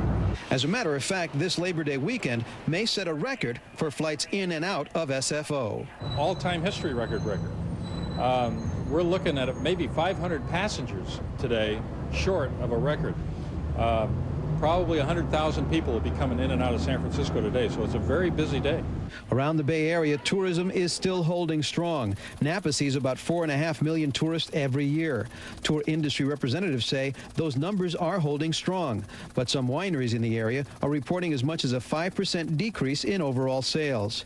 Many of the favored tourist haunts are busy today and will be this weekend. Many people are taking advantage of good weather and a little better economy to take a little holiday. There is a small bit of good news for those people who are making this holiday weekend a vacation time. Gas prices are actually down in some places by as much as a penny. In San Francisco, Tomas Roman, Channel 5 Eyewitness News. And one other note, if you're flying out for the weekend, you might want to make alternative arrangements to get to the airport. Long-term parking at all the airports is reportedly filling up quickly. A deadly typhoon is ripping up the southern Japanese islands tonight. Typhoon Yancy, the strongest storm to hit Japan in more than 30 years. 2 people are known dead so far, 10 others believed buried in a landslide on the island of Kyushu. The storm brought torrential rains and winds of more than 130 miles an hour. Hundreds of homes flooded and thousands of people without power. Southern Mexico was hit by a strong earthquake this morning, but officials say it didn't hurt anyone or anything.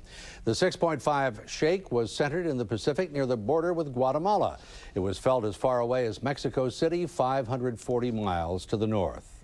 Why is President Clinton on the road again? We'll have the answer when Eyewitness News continues.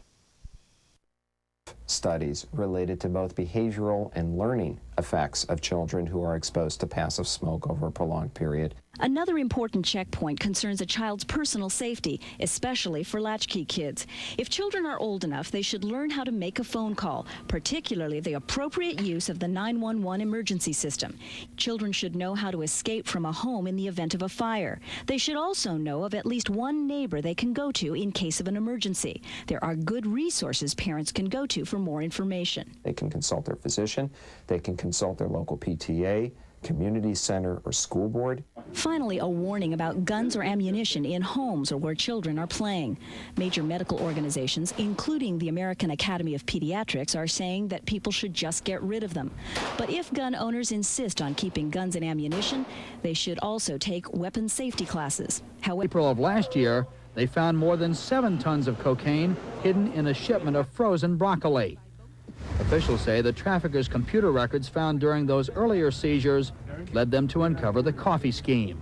Although cocaine trafficking is not the political issue and the headline it was a few years ago, it is still a huge enterprise, and the profits involved give the traffickers ample reason to be inventive. Mark Potter, ABC News, Miami. We have a story about gambling tonight and the largest casino in the Western Hemisphere. It is not in Las Vegas or Atlantic City. It's in Ledyard, Connecticut, where the Meshanticut Pequot Indian tribe opened a brand new wing today to an enormous casino that is making them very rich and some of their neighbors very angry. Here's ABC's Jim Hickey. When the tribe opened the new wing with colorful ceremony, they doubled their already hugely successful gambling business. Last month, they took in $26 million from slot machines alone. Total annual revenues are expected to go as high as $1 billion. We create jobs, opportunity, and we've heightened the interest in tourism in Southeast Connecticut. With the new construction, the tribe plans to have 8,200 workers by the end of the year, becoming one of Connecticut's largest employers. Still, there is trouble. The tribe has plans for even greater expansion. They have applied to the federal government to add more land to the reservation. Land which, to the anger of many residents in nearby towns, would be tax-free to the Indians. It's all right, boy. Bill and Diane Gear are fourth-generation farmers adjacent to the reservation. They say federal law, which allows tribes to acquire tax-free land, is unfair. They have the monetary capacity to buy up, to gobble up, to annex, to take our town away from us. The tribe wants to purchase the nearby Dawley farm. Concerned about losing control of the land, townspeople voted to buy it, but for millions less than the tribe's offer. Still, Arthur Dawley agreed to sell. I'm sure if the tribe got it, they would probably put in a parking lot for 8,000 to 10,000 cars. Bruce Kirchner, a tribe member and casino vice president, said the towns have been offered millions in compensation.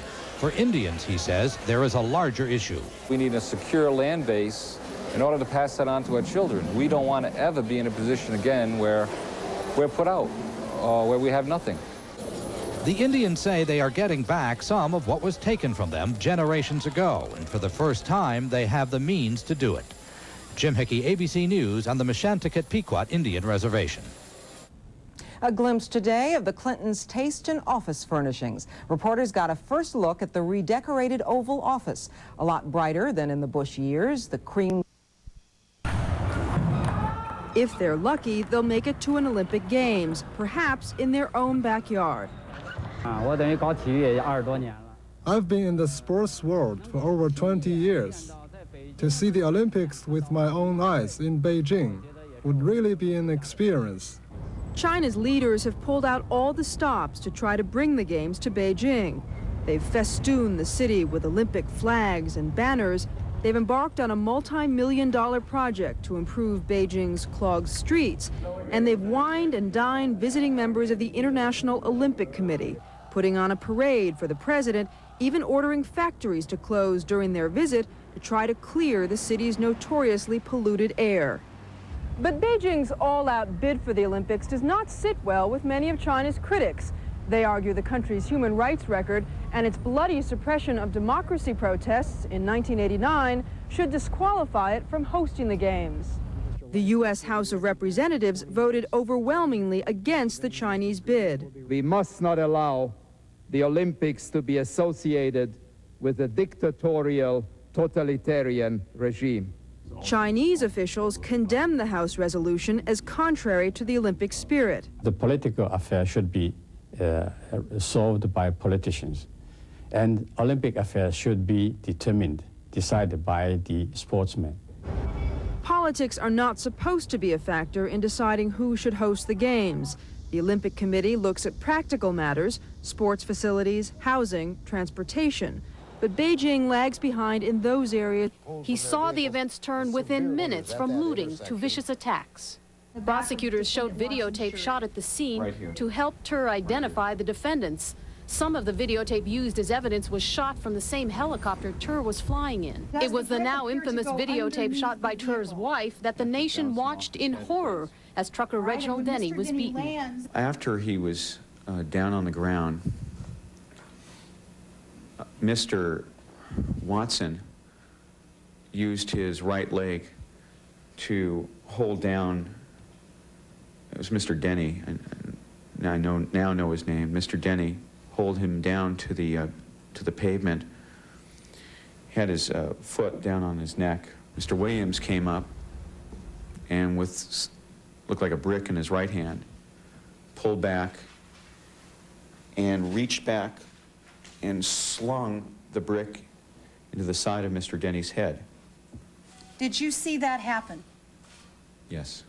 Damian Williams and Henry Watson face several charges, including attempted murder in connection with the Denny beating and assaults on 7 others. So far, out of the 23 prosecution witnesses, many of them victims, only 2 have been able to identify the defendants as the attackers. In Los Angeles, Linda Joyce, Channel 5 Eyewitness News. Defense attorneys are attacking Bob Tour's credibility. They question how anyone in a circling helicopter could have seen in detail what was happening on the street below. Is the city of Pleasanton about to pull the plug on rap and reggae music? Well, the city's police chief certainly isn't happy about a concert scheduled for tomorrow night just outside the city limits. The chief has gone on record as saying that if violence breaks out at the concert, he'll tell his officers not to respond to that violence. If there's inadequate staffing on the part of the county, I will advise the sheriff's personnel that we will not respond because we have an obligation here. We are going to have enough to handle on Labor Day here that I can't take half of our force and put them out there on one day's notice. The concert promoters accuse the town and the police of racism, of trying to keep black music fans out of the area. City officials deny that. The promoters say they have hired 120 security guards to keep order at the event. The Labor Day weekend may mean fun and games for most of us, but for East Bay fire departments, this is going to be a very tense weekend. Ron? It would deny driver's licenses to illegal immigrants. Critics charge the bill endangers other Californians by putting more unlicensed drivers behind the wheel. They also claim it's racially biased. It's part of a mood that the governor's been saying that some of the immigrants are the reason California is in trouble, and that is utterly untrue. And that pandering to people's fears I find to be detestable. John approaches too many of our problems as a bleeding heart liberal. The bill has to be approved by the full Assembly and the state Senate before the governor can sign it. Another state lawmaker tried again today to limit benefits to illegal immigrants. Assemblyman Richard Mountjoy reintroduced his amendment to deny public education to the children of illegals. Stop heaping benefits on those that come here illegally. That is the magnet that draws them. You can militarize the border, you can do whatever you choose, but as so long as it is beneficial for people to come here illegally without any jeopardy, they will continue to do so. Mountjoy lost again today, but he vows to get the issue into another bill that curbs state spending on illegal immigrants. The number of legal immigrants to California jumped 23% last year to more than 237,000. The State Department of Finance says 54% came from Asia. 30% were from Canada and Mexico. There was a big increase in Mexican hidden plots on the south side of Mount Tam. Federal agents estimate the value of the marijuana exceeds $1.5 million. To fight. He won't be 100%, but yes, he can fight. But I won't take responsibility. Well, it's up to you, Quinn. Do you want to withdraw?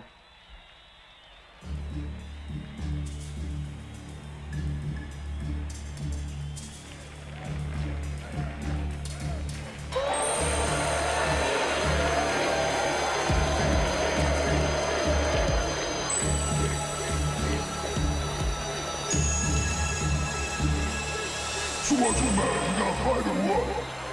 No! Just move it out!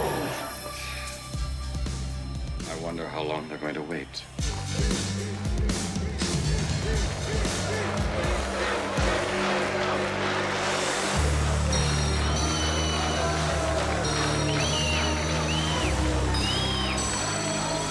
What's the matter?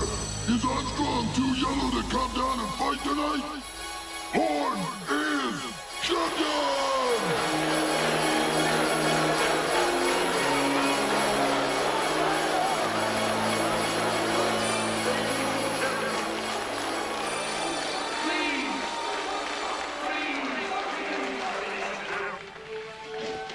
Okay, easy, easy. Let's go. Are you okay? Yeah, okay. You guys mind giving me a minute alone with Steve? What for? You too, Shorty. Thank you. Why? What's going on? Look, just tell me one thing. What? Who were you with last night? What are you talking about? It was the girl who visited you at the gym, wasn't it? Look, that's my business. You're my fighter. You're under contract. I said my private life is my business. She's Rogor's girl, Steve.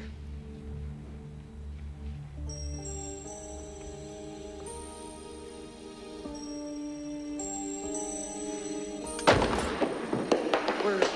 Look, Steve, it's not in... Never mind, I'll fight him myself. What about the fight? The fight is between me and Rogor. He's not gonna get away with this. Look, if you want to get to Rogor, then go out there and fight Horn and win. Listen to them, Steve.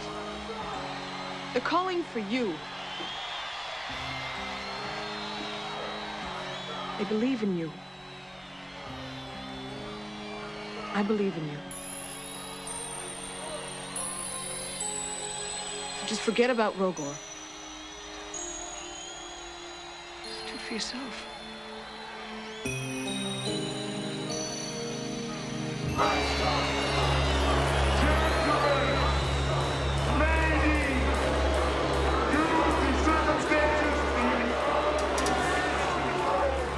Well, that's it. They're canceling the fight. Where is he?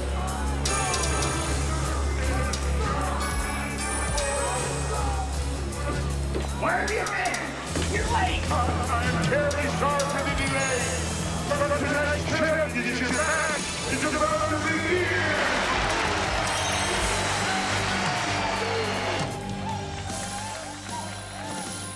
I gave him the poison. Obviously not enough. Well, you heard the box fans, and the human is moving down toward the ring even as we speak. After a slight delay, the challenger is finally stepping into the ring.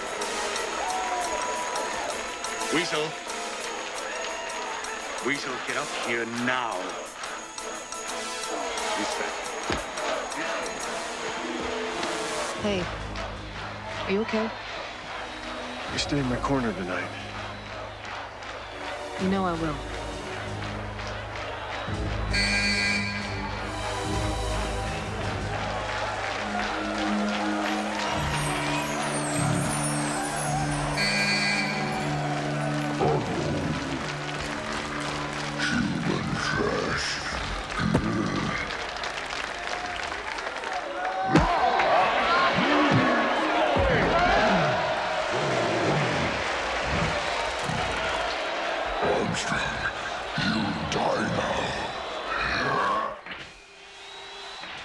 What do you say, Mr. Rogor?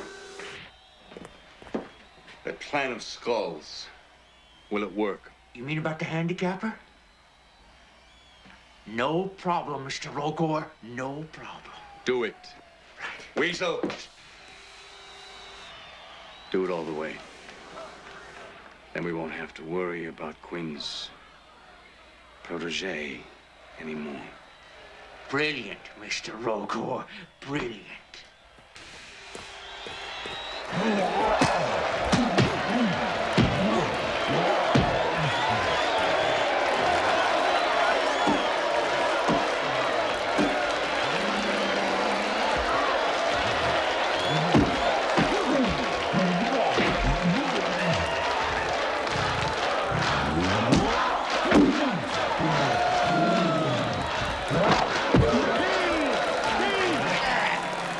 victim, huh?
Skull, we're hooked in. Skull. Skull, where are you? I'm here, Weasel. Just keep your eye on the relay box. Don't change anything for the first round. We want to make this look legit.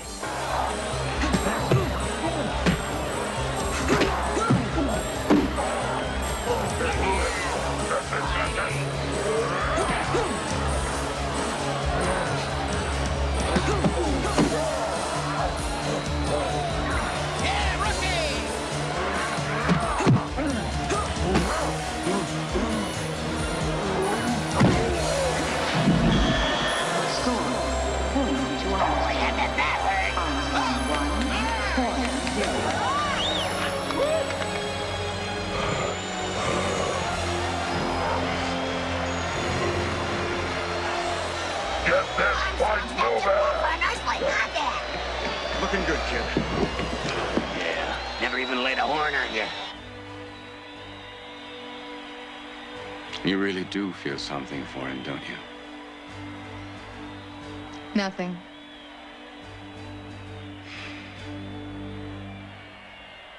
Second round. Now we humiliate him. 5. Yeah, well, don't let him fool you. Now that he's used to this handicap rating, he's gonna come on real strong. So stay on him, okay? Just keep that killer instinct. Fighters to center ring.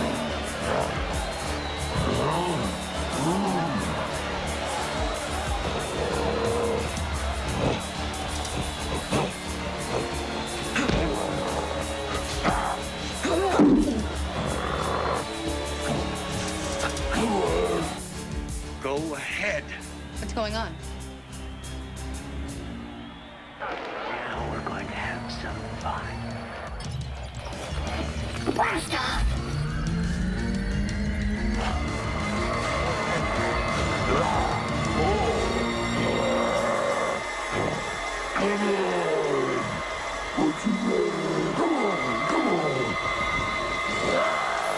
Give me your best shot. Come on and fight! Come on! Fight! Stay away from him. Oh, good.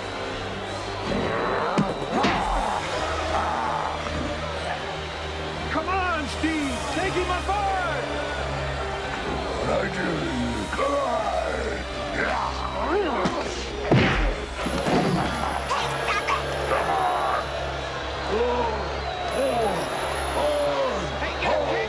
Come on, rookie, get up!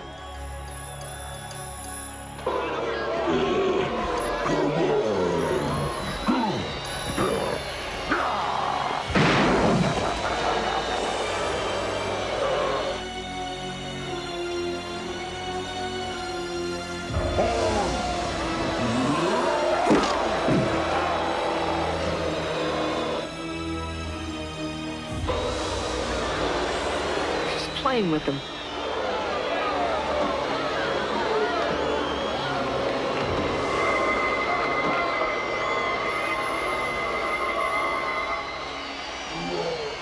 I smell a rat. Or a weasel.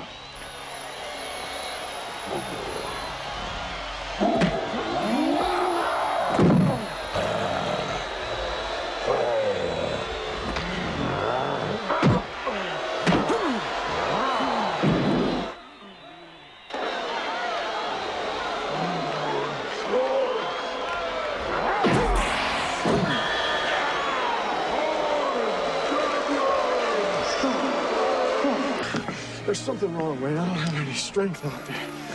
He's working you hard. I mean, even with the handicapper, you knew this was going to be a tough fight. No, it's more than that. I don't have any strength out there. That's it. You're still sick. I'm calling this match. No, I'm not. I'm gonna finish this fight. It's okay, boss. You can do it.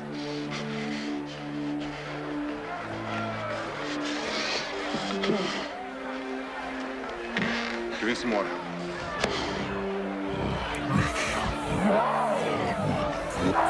I'll give him a night he won't forget. 5 seconds to round start.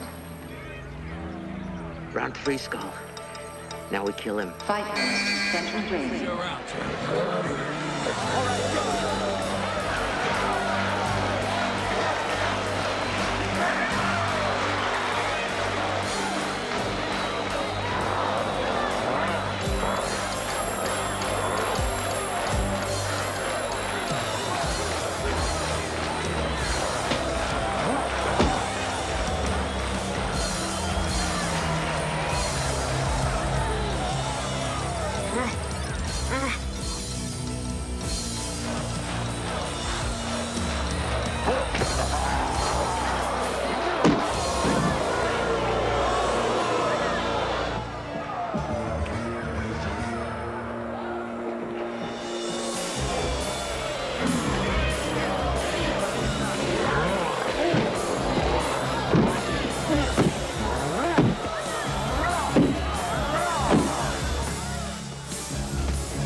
Hey, what are you doing, space rat? You ain't.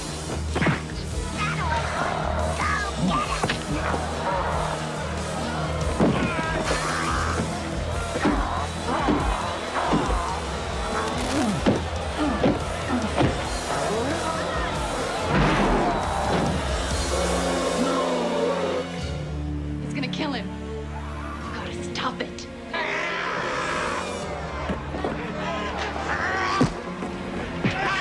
Come on!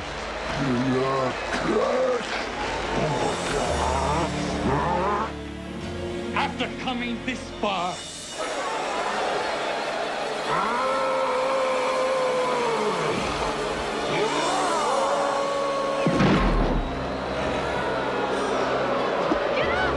Come on, Steve, get up!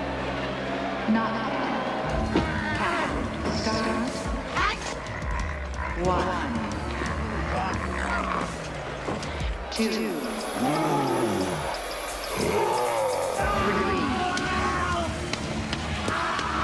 4. 5. Let's go. Let's go.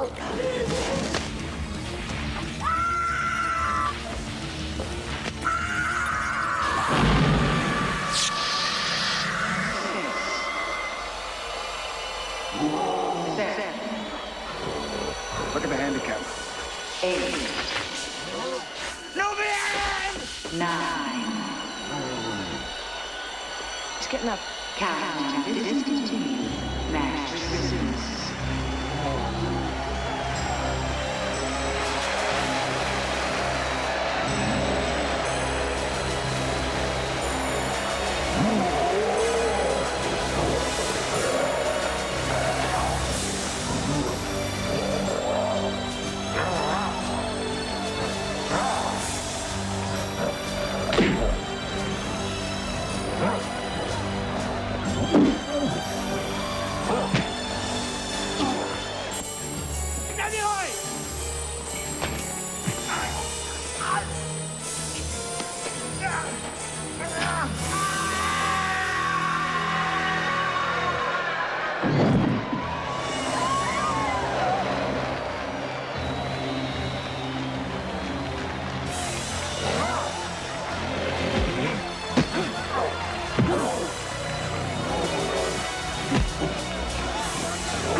Knockdown. Count. Start. 1, 2, 3, 4, 5. The handicapper's out! 6. Can't they see that? 7, 8, 9, 10. Knockout. Match to Armstrong. The new and undefeated champion of the universe, Steve Armstrong.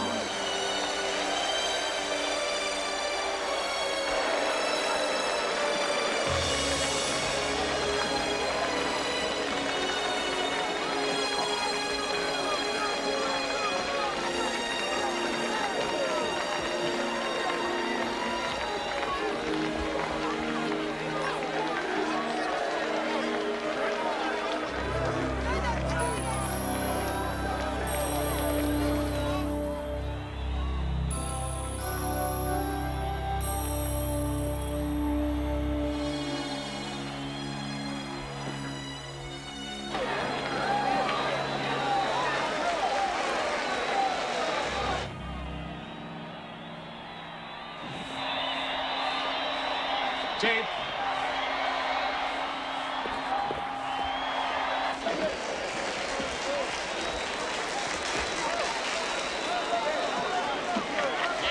Hey, they try to fix the handicapper.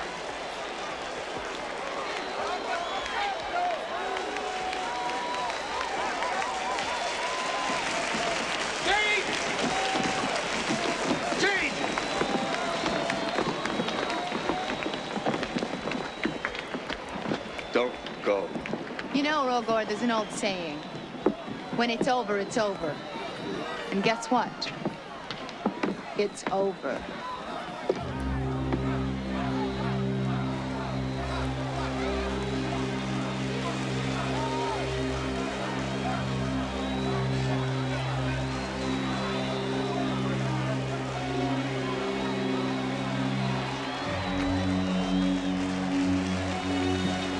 Steve!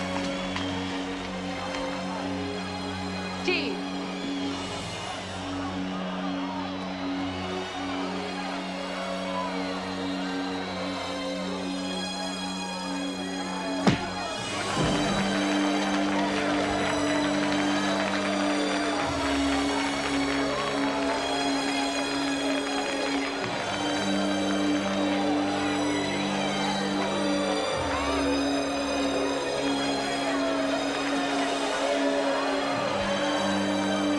There you have it, ladies and gentlemen. The first human title holder in over 50 years. Now, what is in store for this young man, no one can say. But one thing is certain. As long as there are Steve Armstrongs out there in the universe, there will always be contenders.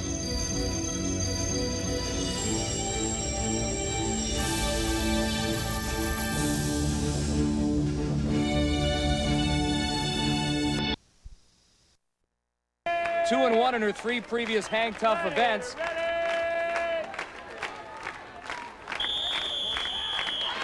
Has a chance to take the lead if she can get 10.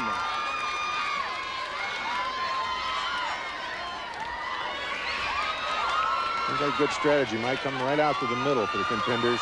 Wait for the Gladiator to make a move, to commit, then try to beat it around. Betsy gets another ring. Oh, she had a chance there momentarily.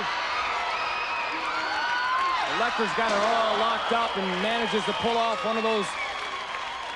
She got it in the nose. Yeah, Betsy Erickson fell directly on top of Electra, and there you can see blood on the bridge of her nose.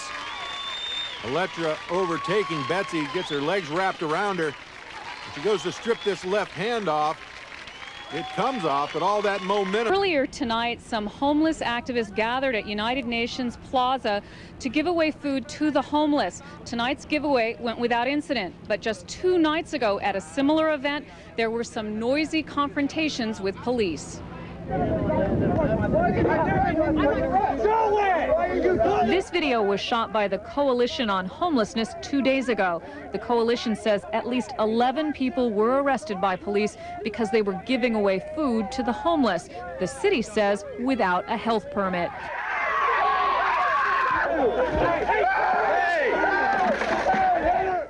But organizers for the group Food Not Bombs say they were doing nothing wrong. They say Thursday's arrests are just one more sign that the Jordan administration is playing hardball on the homeless issue. He's not offering solutions to the problem in any respect. What he's simply trying to do is chase people out of the city. He's acting not only in an inhumane fashion, but also a short-sighted fashion when it comes to urban policy. But the mayor's spokesman says the city alone can only do so much. During the 12 years of Reagan and Bush, 80% of low and moderate income housing was demolished in terms of the programs in this country. That's not you can't take care of that at City Hall. In the past month, police have issued some 400 citations to homeless people for a variety of misdemeanor charges. The Jordan administration says the crackdown is in response to growing complaints by merchants. It's not a crime to be homeless. You can walk on the streets, but if you camp in an area, if you urinate, if you defecate, if you block a doorway, if you hassle people, that is a crime, and that's what's being enforced. The Lawyers Committee for Civil Rights, the ACLU, and other progressive legal organizations in the city are very concerned about this policy. We're looking to see, is this a constitutional policy? Is it constitutional to criminalize people because they're poor, to target them, to single them out for enforcement and a kind of treatment that you don't give to a business person who's sleeping in the park. You don't give, a tourist who's like sunbathing in the park. But if you're homeless, you go to jail for that. If you're homeless, you get a ticket for that. We think that that's unconstitutional, and we're going to explore the possibilities of suing the city to stop it. Now, estimates vary on how many people are homeless in San Francisco. The mayor's press secretary says the number runs from 3,000 to 7,000, but homeless advocates say that number could be as high as 15,000. Everyone agrees this is a city with only 1,500 shelter beds, and that means many people have no choice but to sleep outside, even if it's in violation with city law. The violators face a $76 ticket that they can either pay or work off doing community service. Now, the mayor's office says this police crackdown will continue, but homeless advocates say they will fight it every step of the way. George and Leslie? All right, thank you very much, Carrie. In Marin County, authorities have broken up what they say is a large and sophisticated marijuana growing operation. Sheriff's deputies yesterday confiscated approximately 1,000 marijuana plants from a building in Nicasio. They also arrested 45-year-old Alan Ager. Police say that the marijuana had a street value of $600,000. Police have turned the case over to federal drug enforcement officials for prosecution. Convicted drug dealers often face more than jail sentences and fines. Federal law also permits officials to confiscate private property used in connection with drug deals. That may be prompting some marijuana growers in Northern California to employ new strategies to protect themselves from such property seizures. Jim Vargas reports. This is all the marijuana that remains in the hands of Mount Tamalpais State Park Rangers. Federal drug agents have the rest.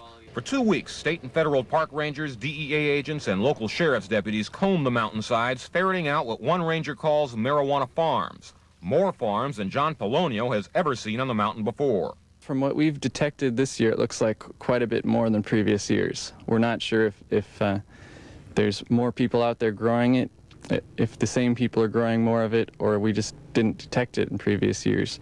But he adds it may also be a new, well-thought-out strategy, avoiding the laws that allow authorities to confiscate private lands where marijuana is cultivated. So they come out to public property. That way they only are taking the risk of losing their crop and whatever property they were using to cultivate the crop. That may be a smart strategy by the growers, but it is damaging the park, according to the ranger. Polonio says marijuana farmers hurt the park by digging holes, spreading fertilizer, and setting traps that kill wild animals. We have people out here that are setting traps using poisons and other chemicals that could get into the groundwater. They're killing our wildlife. They're cutting down trees and shrubs and digging in the hillsides in order to plant their crop. Ranger Polonio says that confiscating the marijuana and the farming tools doesn't close the case. A fat suit. It's amazing to see the changes in how people reacted to her. Lyndall Marks reports. here. With people all over the country protesting against discrimination based on size, A Current Affair took the question to the street. We tested the hypothesis that people are treated differently based solely on size, and the results were eye-opening. We hired model Valerie Primo to play the heaviest role in her life by wearing a costume that drastically changed her appearance. When I went out on the street the first time, I was very excited. I was dying for people to stare at me, dying for people to look at me, and that rapidly changed. We took Valerie to the studio of costume designer Richard Tortkus. It was here that he created the illusion that Valerie was 200 pounds heavier than she really is. I went to McDonald's with no guilt before this job.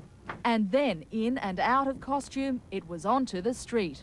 Being a large woman, you have to shop just like everybody else. So I was standing in front of a food store with a couple of bags and a purse.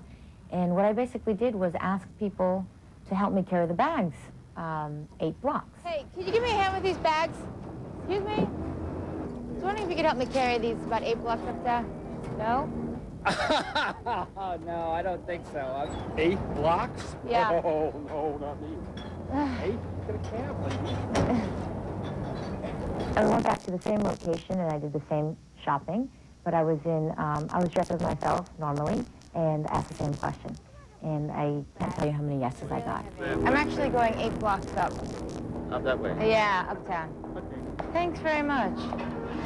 I have a bad back, but I would be happy to attempt one or two. Well, if you have a bad back, I don't want to. heavy they are. I'm going 8 blocks, so I don't. Up?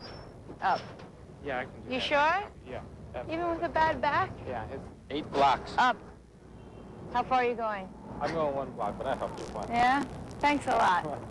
I had people who'd say, I'm only going 1 block, but if you're only going 8, I'll take you the extra 7.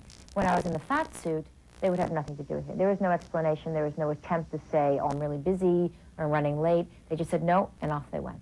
The concept was that I was locked out of my car. I was carrying this coat hanger, and I was asking people for assistance to help Jimmy the lock. Excuse me, do you know how to unlock car doors? Do you know how to unlock car doors? No. Excuse me, do you know how to unlock car doors? No. Do you know how to unlock car door? I literally did not get one yes. When I was fat, nothing happened. I mean, by far, this was one of the worst situations. I got no help whatsoever.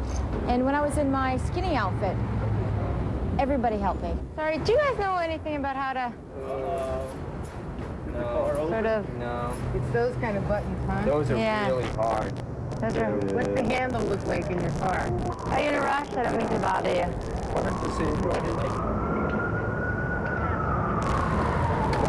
You're fine, but I tell you, watch. Yeah, it worked. Wow. I've done it before. You have? People came out of the walls. They came out of nowhere. They wanted to do everything from call the cop for me, Jimmy the lock, everything. There is a door lock right there. It should work. Finally, Valerie was joined by actor Michael Maguire as they tried to get into an exclusive club on a Friday night. The first time we walked up, we were thin. There was a line on the other side, and there was railing around. And before we got 2 steps before, the guy had unhooked it and said, go right in. Boom, we were like right in the door. Only minutes later, when we got them into their costumes, it was a different story.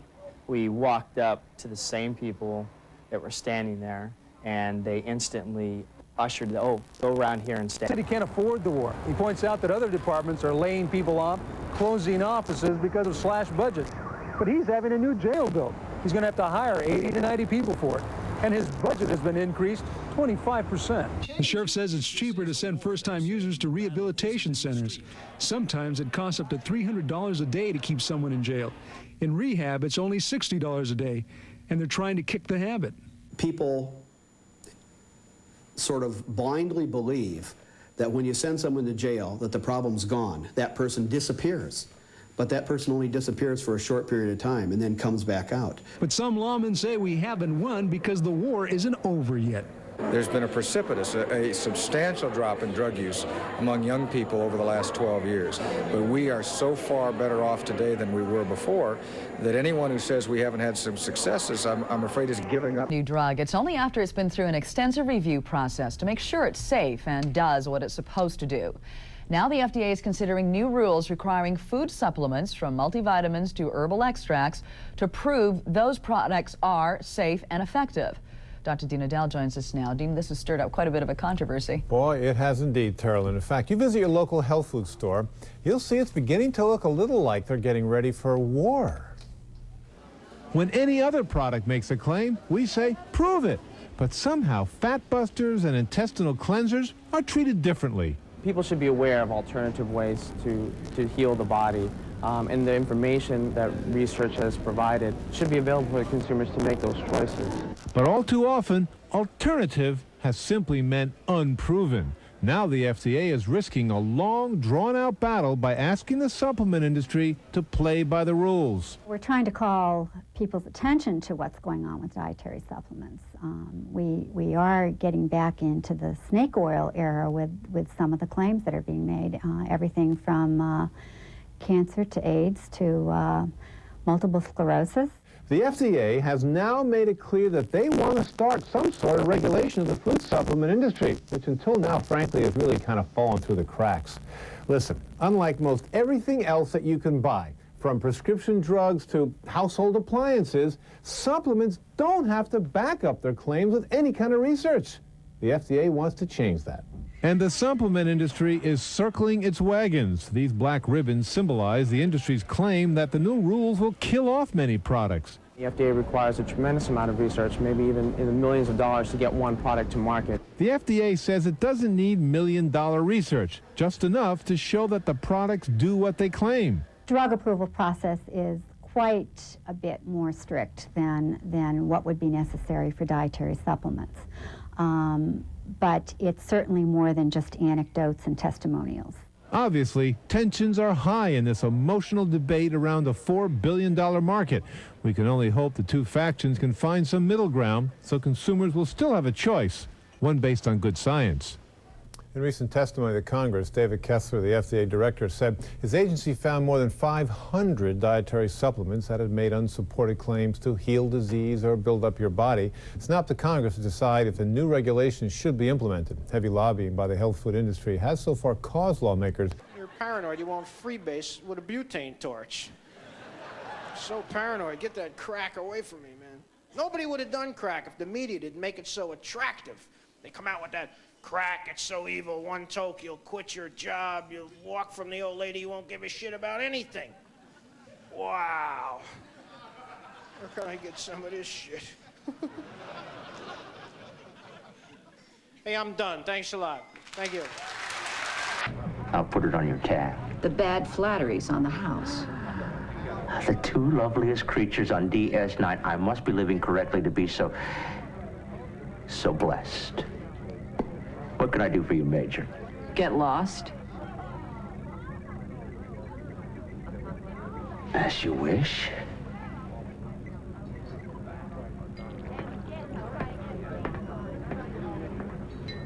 How are you, Lieutenant? You know what they say. Put the shoe on the right foot first, but put the left foot first into the bathtub. I understand, but what I really meant was, are you happy? That's not a question I get asked very often. Oh, but it should be. In my opinion, you are the most valuable officer on this station. Eh? Please.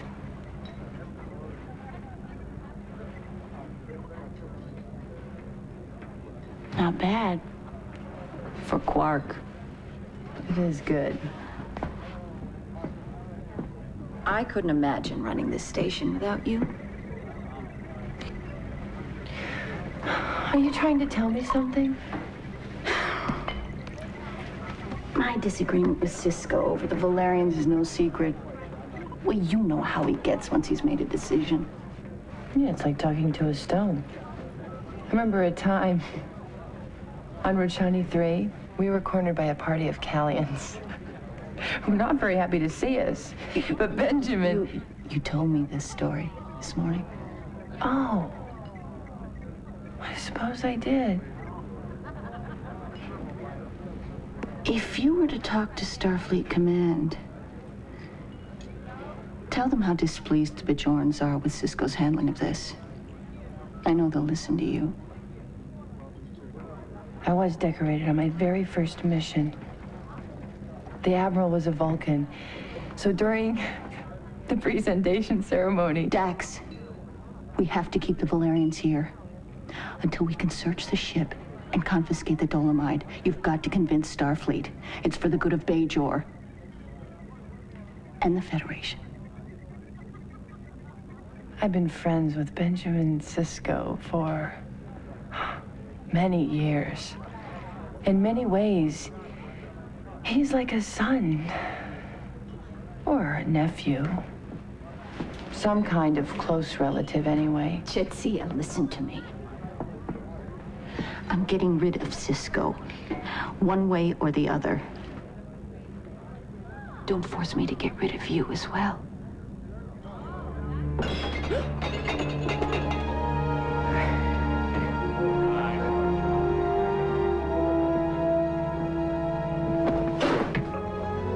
Would you like to join us? Let me go. What did you hear? Nothing. Nothing at all. That ship isn't leaving until I say it is. O'Brien will need at least today to do anything about it. By then it won't matter. You're going after Cisco. And O'Brien. Either we get a more reasonable commander from Starfleet, someone we can control, or we go it alone. With me running this place, you will be able to do what needs to be done. If you want to toss Quark out on his ears, toss him out. If you want to proclaim martial law on the promenade, proclaim it. This station will be yours to protect, with no interference. What's your plan? Odo, I trust you more than anyone on this station. Because you can't be corrupted. But this is a dangerous time. I can't take any chances, even with you. When the time comes, you'll know it. I'll be counting on you. The United States resumed talks with the PLO, and President Clinton said peace will come with what he called, quote, guarantees. But as Bob Simon reports now from Israel, all the hopeful signs came amid continued doubts, threats, and more violence. While history was happening inside the Prime Minister's office, protesters outside were trying to block its path.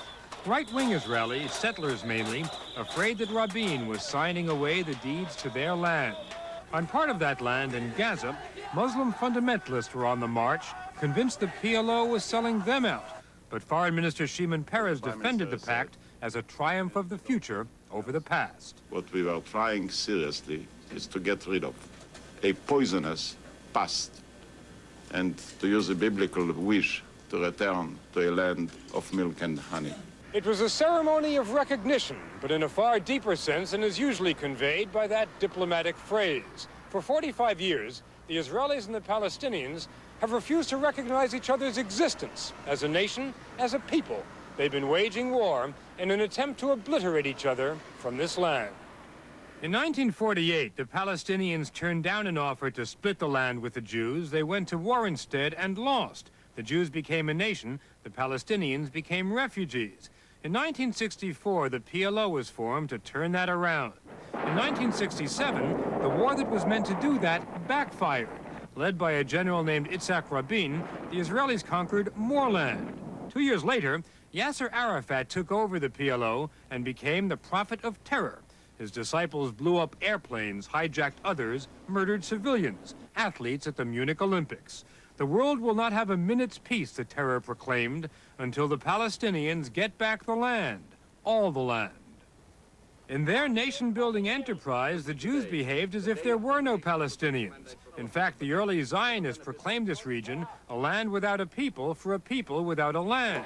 They defined their borders with bulldozers. They built settlements on Arab olive groves. While the PLO made speeches about driving Israelis into the sea, Israel did just that to the PLO. It invaded Lebanon in 1982 with the express purpose of chasing Arafat out. It succeeded. Arafat boarded a boat to Tunis. Soon, presumably, he'll move again to Gaza or the West Bank. Today's ceremony recognized his right to do that, the right of his people to have a home in a small part of the land which two peoples claimed as their own. Bob Simon, CBS News, Tel Aviv. Most of the world is applauding the peace accord as a historic step forward, at least a hope for peace. But in the Middle East, hardliners, including fanatics on both sides, are vowing to wreck it. Correspondent Alan Pizzi has more on that from inside Lebanon. One man who won't get peace from the New Deal is Yasser Arafat. Radical Palestinians today declared a death sentence on him. Even those who back Arafat say there has to be more than peace. My father. This is what Palestinians want, a passport for their own state to replace the one they lost when Israel came into being. I want to say I'm a Palestinian, and this to be again known for everybody. I don't like to feel as if I am a stranger coming from a new planet. As refugees, Palestinians have few legal rights. Building and expanding real peace will depend very much on the ability of Israel's Arab neighbors to give those Palestinians who don't return to whatever state emerges from the peace deal a status other than refugee. Israel's acceptance of a Palestinian state is crucial to that. Jordan, Syria, and Lebanon all have their own agendas with Israel, and the Palestinians are bargaining chips. Jordan has the most acute problem. 60% of King Hussein's subjects are Palestinian. He will link any peace agreement to Israeli assurances that a future Palestinian state won't affect his delicate political balance. Syria is interested in a peace deal that will get back the Golan Heights. Syrian President Hafez al-Assad isn't opposing the Arafat-Israeli deal now, but he still hosts radical Palestinian factions who could wreck the peace plan unless he gets what he wants, including continued influence in Lebanon, which is still partly occupied by Israel.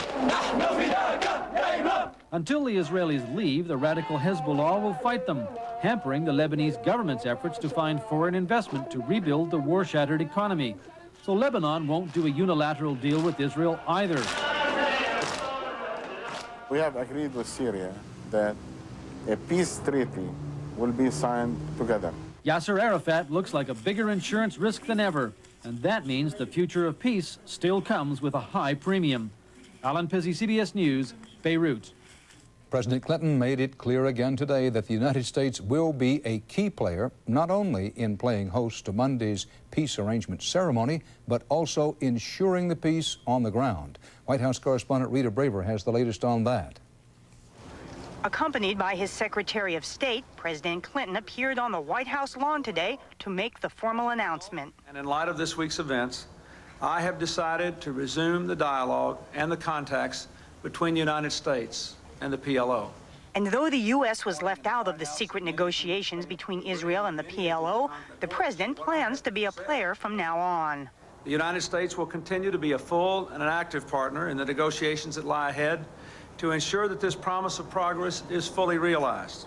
Earlier, Mr. Clinton met with members of Congress who expressed broad support for the peace agreement, but acknowledged it will be expensive for the U.S. and other nations to fund security in the Gaza. Everybody's going to look to the United States as being the principal guarantor and the principal moderator of what's going to be a peace in Israel and in the West Bank. And that is going to cost some money. Aboard Air Force One en route to California, Mr. Clinton called past presidents and invited them to Monday's White House signing ceremony. But I think there are a lot of hard times to be faced in the future, but this is now broken the ice. And this will be a big test for a president who's been pegged as weak on foreign policy. Every American president who gets elected, whether he likes it or not, whether he knows it or not, is really is a viceroy for the Middle East. The problems of the Middle East always end up on the desk of an American president. The president today promised guarantees to ensure the peace, and he talked to leaders of Syria, Lebanon, and other Middle Eastern nations, expressing hope that this historic accord will facilitate progress across the region, Dan. Rita, thanks. Straight ahead on tonight's CBS Evening News, the First Lady's health care revolution. CBS News has some exclusive details and a look at how the Clinton plan may help those who need medical insurance but can't get it.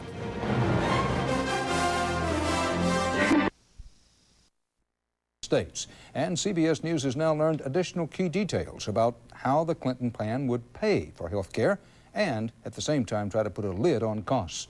Correspondent Linda Douglas has shaken loose the new details. Before a group of state legislators, the First Lady outlined the Clinton health care revolution. Radical changes in everything from health care priorities to funding. And the latest draft of the Clinton health plan, obtained by CBS News, makes clear for the first time that the federal government will regulate insurance rates. What we do then is to have a budget as a cap or a discipline over the private sector. According to the draft plan, the federal government would calculate a price rate for insurance premiums in each state. Insurance plans that exceed that rate would be penalized. Critics, including Democrats, say the plan sounds suspiciously like price controls, which the Clintons promised to avoid. A price control is a price control. If you have a bureaucrat in charge, you have a bureaucrat in charge. And these arbitrary limits on things are going to end up hurting American consumers. The Clinton plan also calls for caps on some drug prices and gives states the right to set some doctor fees. Republican Senator John Chafee, a health reform advocate, warned many in Congress will strongly oppose too much government regulation. I don't know who it is that sets the rates. And inevitably, I think there's going to be unfairness in those rates. The First Lady warned that without stringent cost control measures, health care spending will bankrupt the nation. What we are not open to is a stand-pat, negative, naysaying opposition that will not recognize the reality of the problem facing this country, both in human and economic terms. Next month, the Clintons will begin barnstorming the nation, arguing that Americans pay more for health care and are less secure about it than in most other nations. Members of Congress won't argue with that, but they will likely pick apart most of the Clinton solutions. Linda Douglas, CBS News, Washington. It's no secret that a key goal of health care reform is to give medical coverage to millions of Americans who now can't afford any and who have none. CBS News now has been told that the plan would also cover millions of Americans who've previously applied for medical insurance but been turned down. CBS News health correspondent Dr. Bob Arnott has that part of the story. Caitlin Francis is a normal 2.5-year-old in every way except one. She was born with only 1 year, and because of that, she is considered uninsurable. I can't get insurance for her, not even for something as simple as her medical checkups or her shots. Caitlin has what the insurance industry calls a pre-existing medical condition, a medical problem that is known at the time someone applies for insurance. It's often the reason companies deny coverage, claiming it's too costly. The government reports up to 5 million Americans a year are denied health coverage on the basis of pre-existing medical conditions, which include even the most common health problems: cancer, heart disease, high blood pressure, arthritis, diabetes, plus many genetic diseases. CBS News has learned the administration's health reform plan will ban pre-existing medical conditions as reasons for denying health coverage. All of us want to eliminate pre-existing conditions because we think that every American ought to be covered, not simply those who are perfect from a health point of view. The health insurance industry agrees the system needs to be changed. The federal government has to set forth a uniform set of ground rules that all insurers and all employers have to abide by. But there's still no help for the uninsured like Caitlin Francis. Her parents can't afford to pay for reconstructive surgery, which they say is essential for Caitlin's emotional development. I feel frustrated, I feel angry, I feel pain for that little girl who never asked for this. But one big question remains. Will healthy Americans be willing to pay higher taxes or higher premiums so that those in greater need of medical care can get the help they really need?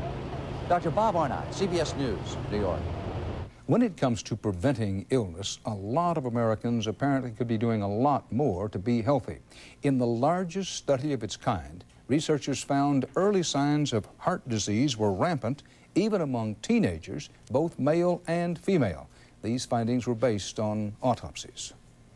Michigan's Dr. Jack Kevorkian has attended another suicide, his 18th. He was present in suburban Detroit when a 73-year-old man suffering from bone cancer took his own life last night, just hours before Dr. Kevorkian. That has turned out to be easier said than done. Ethnic minorities, especially African Americans, have been fighting to redraw congressional maps to give them a fairer pipeline to power. Now some white Americans are fighting back, and the courts are listening. Correspondent Susan Spencer has tonight's Eye on America. Interstate 85 may seem a strange spot for a photo op with a congressman, but it snakes through one of the oddest-shaped congressional districts in the country, a district that has ignited a new debate over the role of race in politics. It seems like they're bending over backwards to do whatever it takes to get a black official elected, and I don't think it's necessary. Hogwash, says Democrat Mel Watt, who thinks that without redistricting, he wouldn't have had a prayer. Whites simply are more inclined to vote for whites. Blacks are more inclined to vote again for blacks. Watt's district gobbles up black inner-city neighborhoods while skirting the white suburbs. Meandering 170 miles, it begins to look, some people think, like a lizard, maybe a ketchup blob. How about a bug on your windshield? Here at its narrowest point, the district runs right down Interstate 85. In fact, the district is Interstate 85. That's led to a local joke that if you drive down the freeway with your car doors open, you can kill half the people in the district. The Supreme Court, though, is not amused. Declaring the district smacks of political apartheid, it ordered a lower court to hear a lawsuit brought by 6 local citizens, including Dorothy Bullock and Ruth Shaw. The district was created for one group and effectively cuts out the other groups of people in that district. We certainly didn't do it for a racist reason. We did it because we didn't think it was constitutionally right. Nice to meet you. How you doing? Watt's defenders note that oddly shaped districts protected white incumbents for years with few complaints. While this district may look funny, they add, it gives inner-city minorities a voice they otherwise would not have. I'm sick right now, but I'm just not able to buy the medicine. And none of this medicine is covered under Medicare? No. By them being black, they seem to understand about the black problem. You know, they understand because they know where they come from. Leavening. But understanding was notably lacking when Watt dropped by the local Chamber of Commerce. Though many here have businesses in his district, he doesn't pretend to go along with their views. Nor with those of renegade Black Caucus member Gary Franks, a Republican who wants to outlaw the very redistricting that got Watt elected. To tilt the scale in any direction would be wrong. We should look for a fair system and not one that would favor whites, nor one that would favor blacks or browns. It would be wrong. Gary Franks says that things like this make him feel like a second-class citizen. Well, I think if you ask the black citizens of North Carolina, it is the absence of representation in Congress that makes them feel like second-class citizens, not the physical appearance of a district on a map.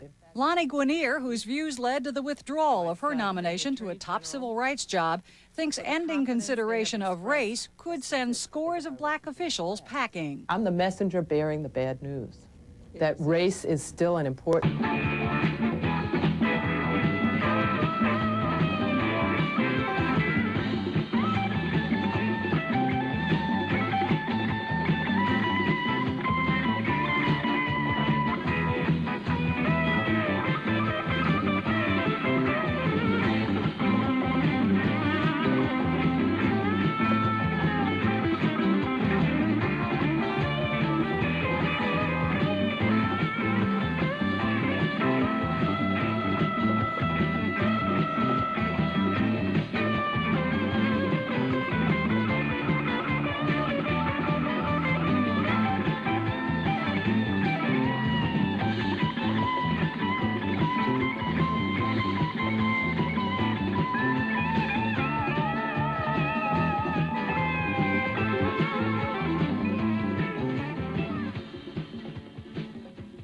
My God, what a full life he led. You could call it that, I suppose. And yet there was always something missing. A void that grew larger with each passing decade.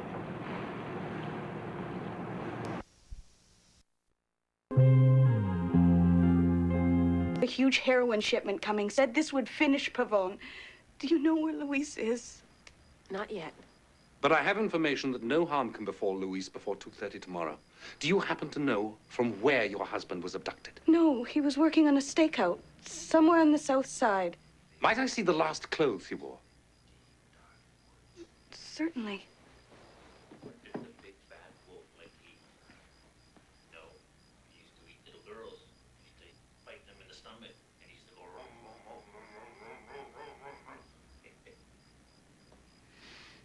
You are an excellent laundress, madam. Even I can find no clues as to where your husband was staked out.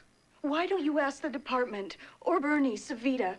I think he'd been alternating on the stakeout. He's Luis's partner sometimes. He's one of his closest friends. Closest friends? Lieutenant Savita, hello? I'm not happy. One. I thought you said on 3. I was afraid you'd flinch. Thanks for the confidence. And for saving me. You're welcome. You're actually quite worth saving. Really? Yes. And your perfume suits you. Why? Roses with a breath of citrus. I like your personality. Is that a compliment? It could be taken as such, I suppose. Winslow, Yes. would you consider What? getting on with our case? Check his trunk.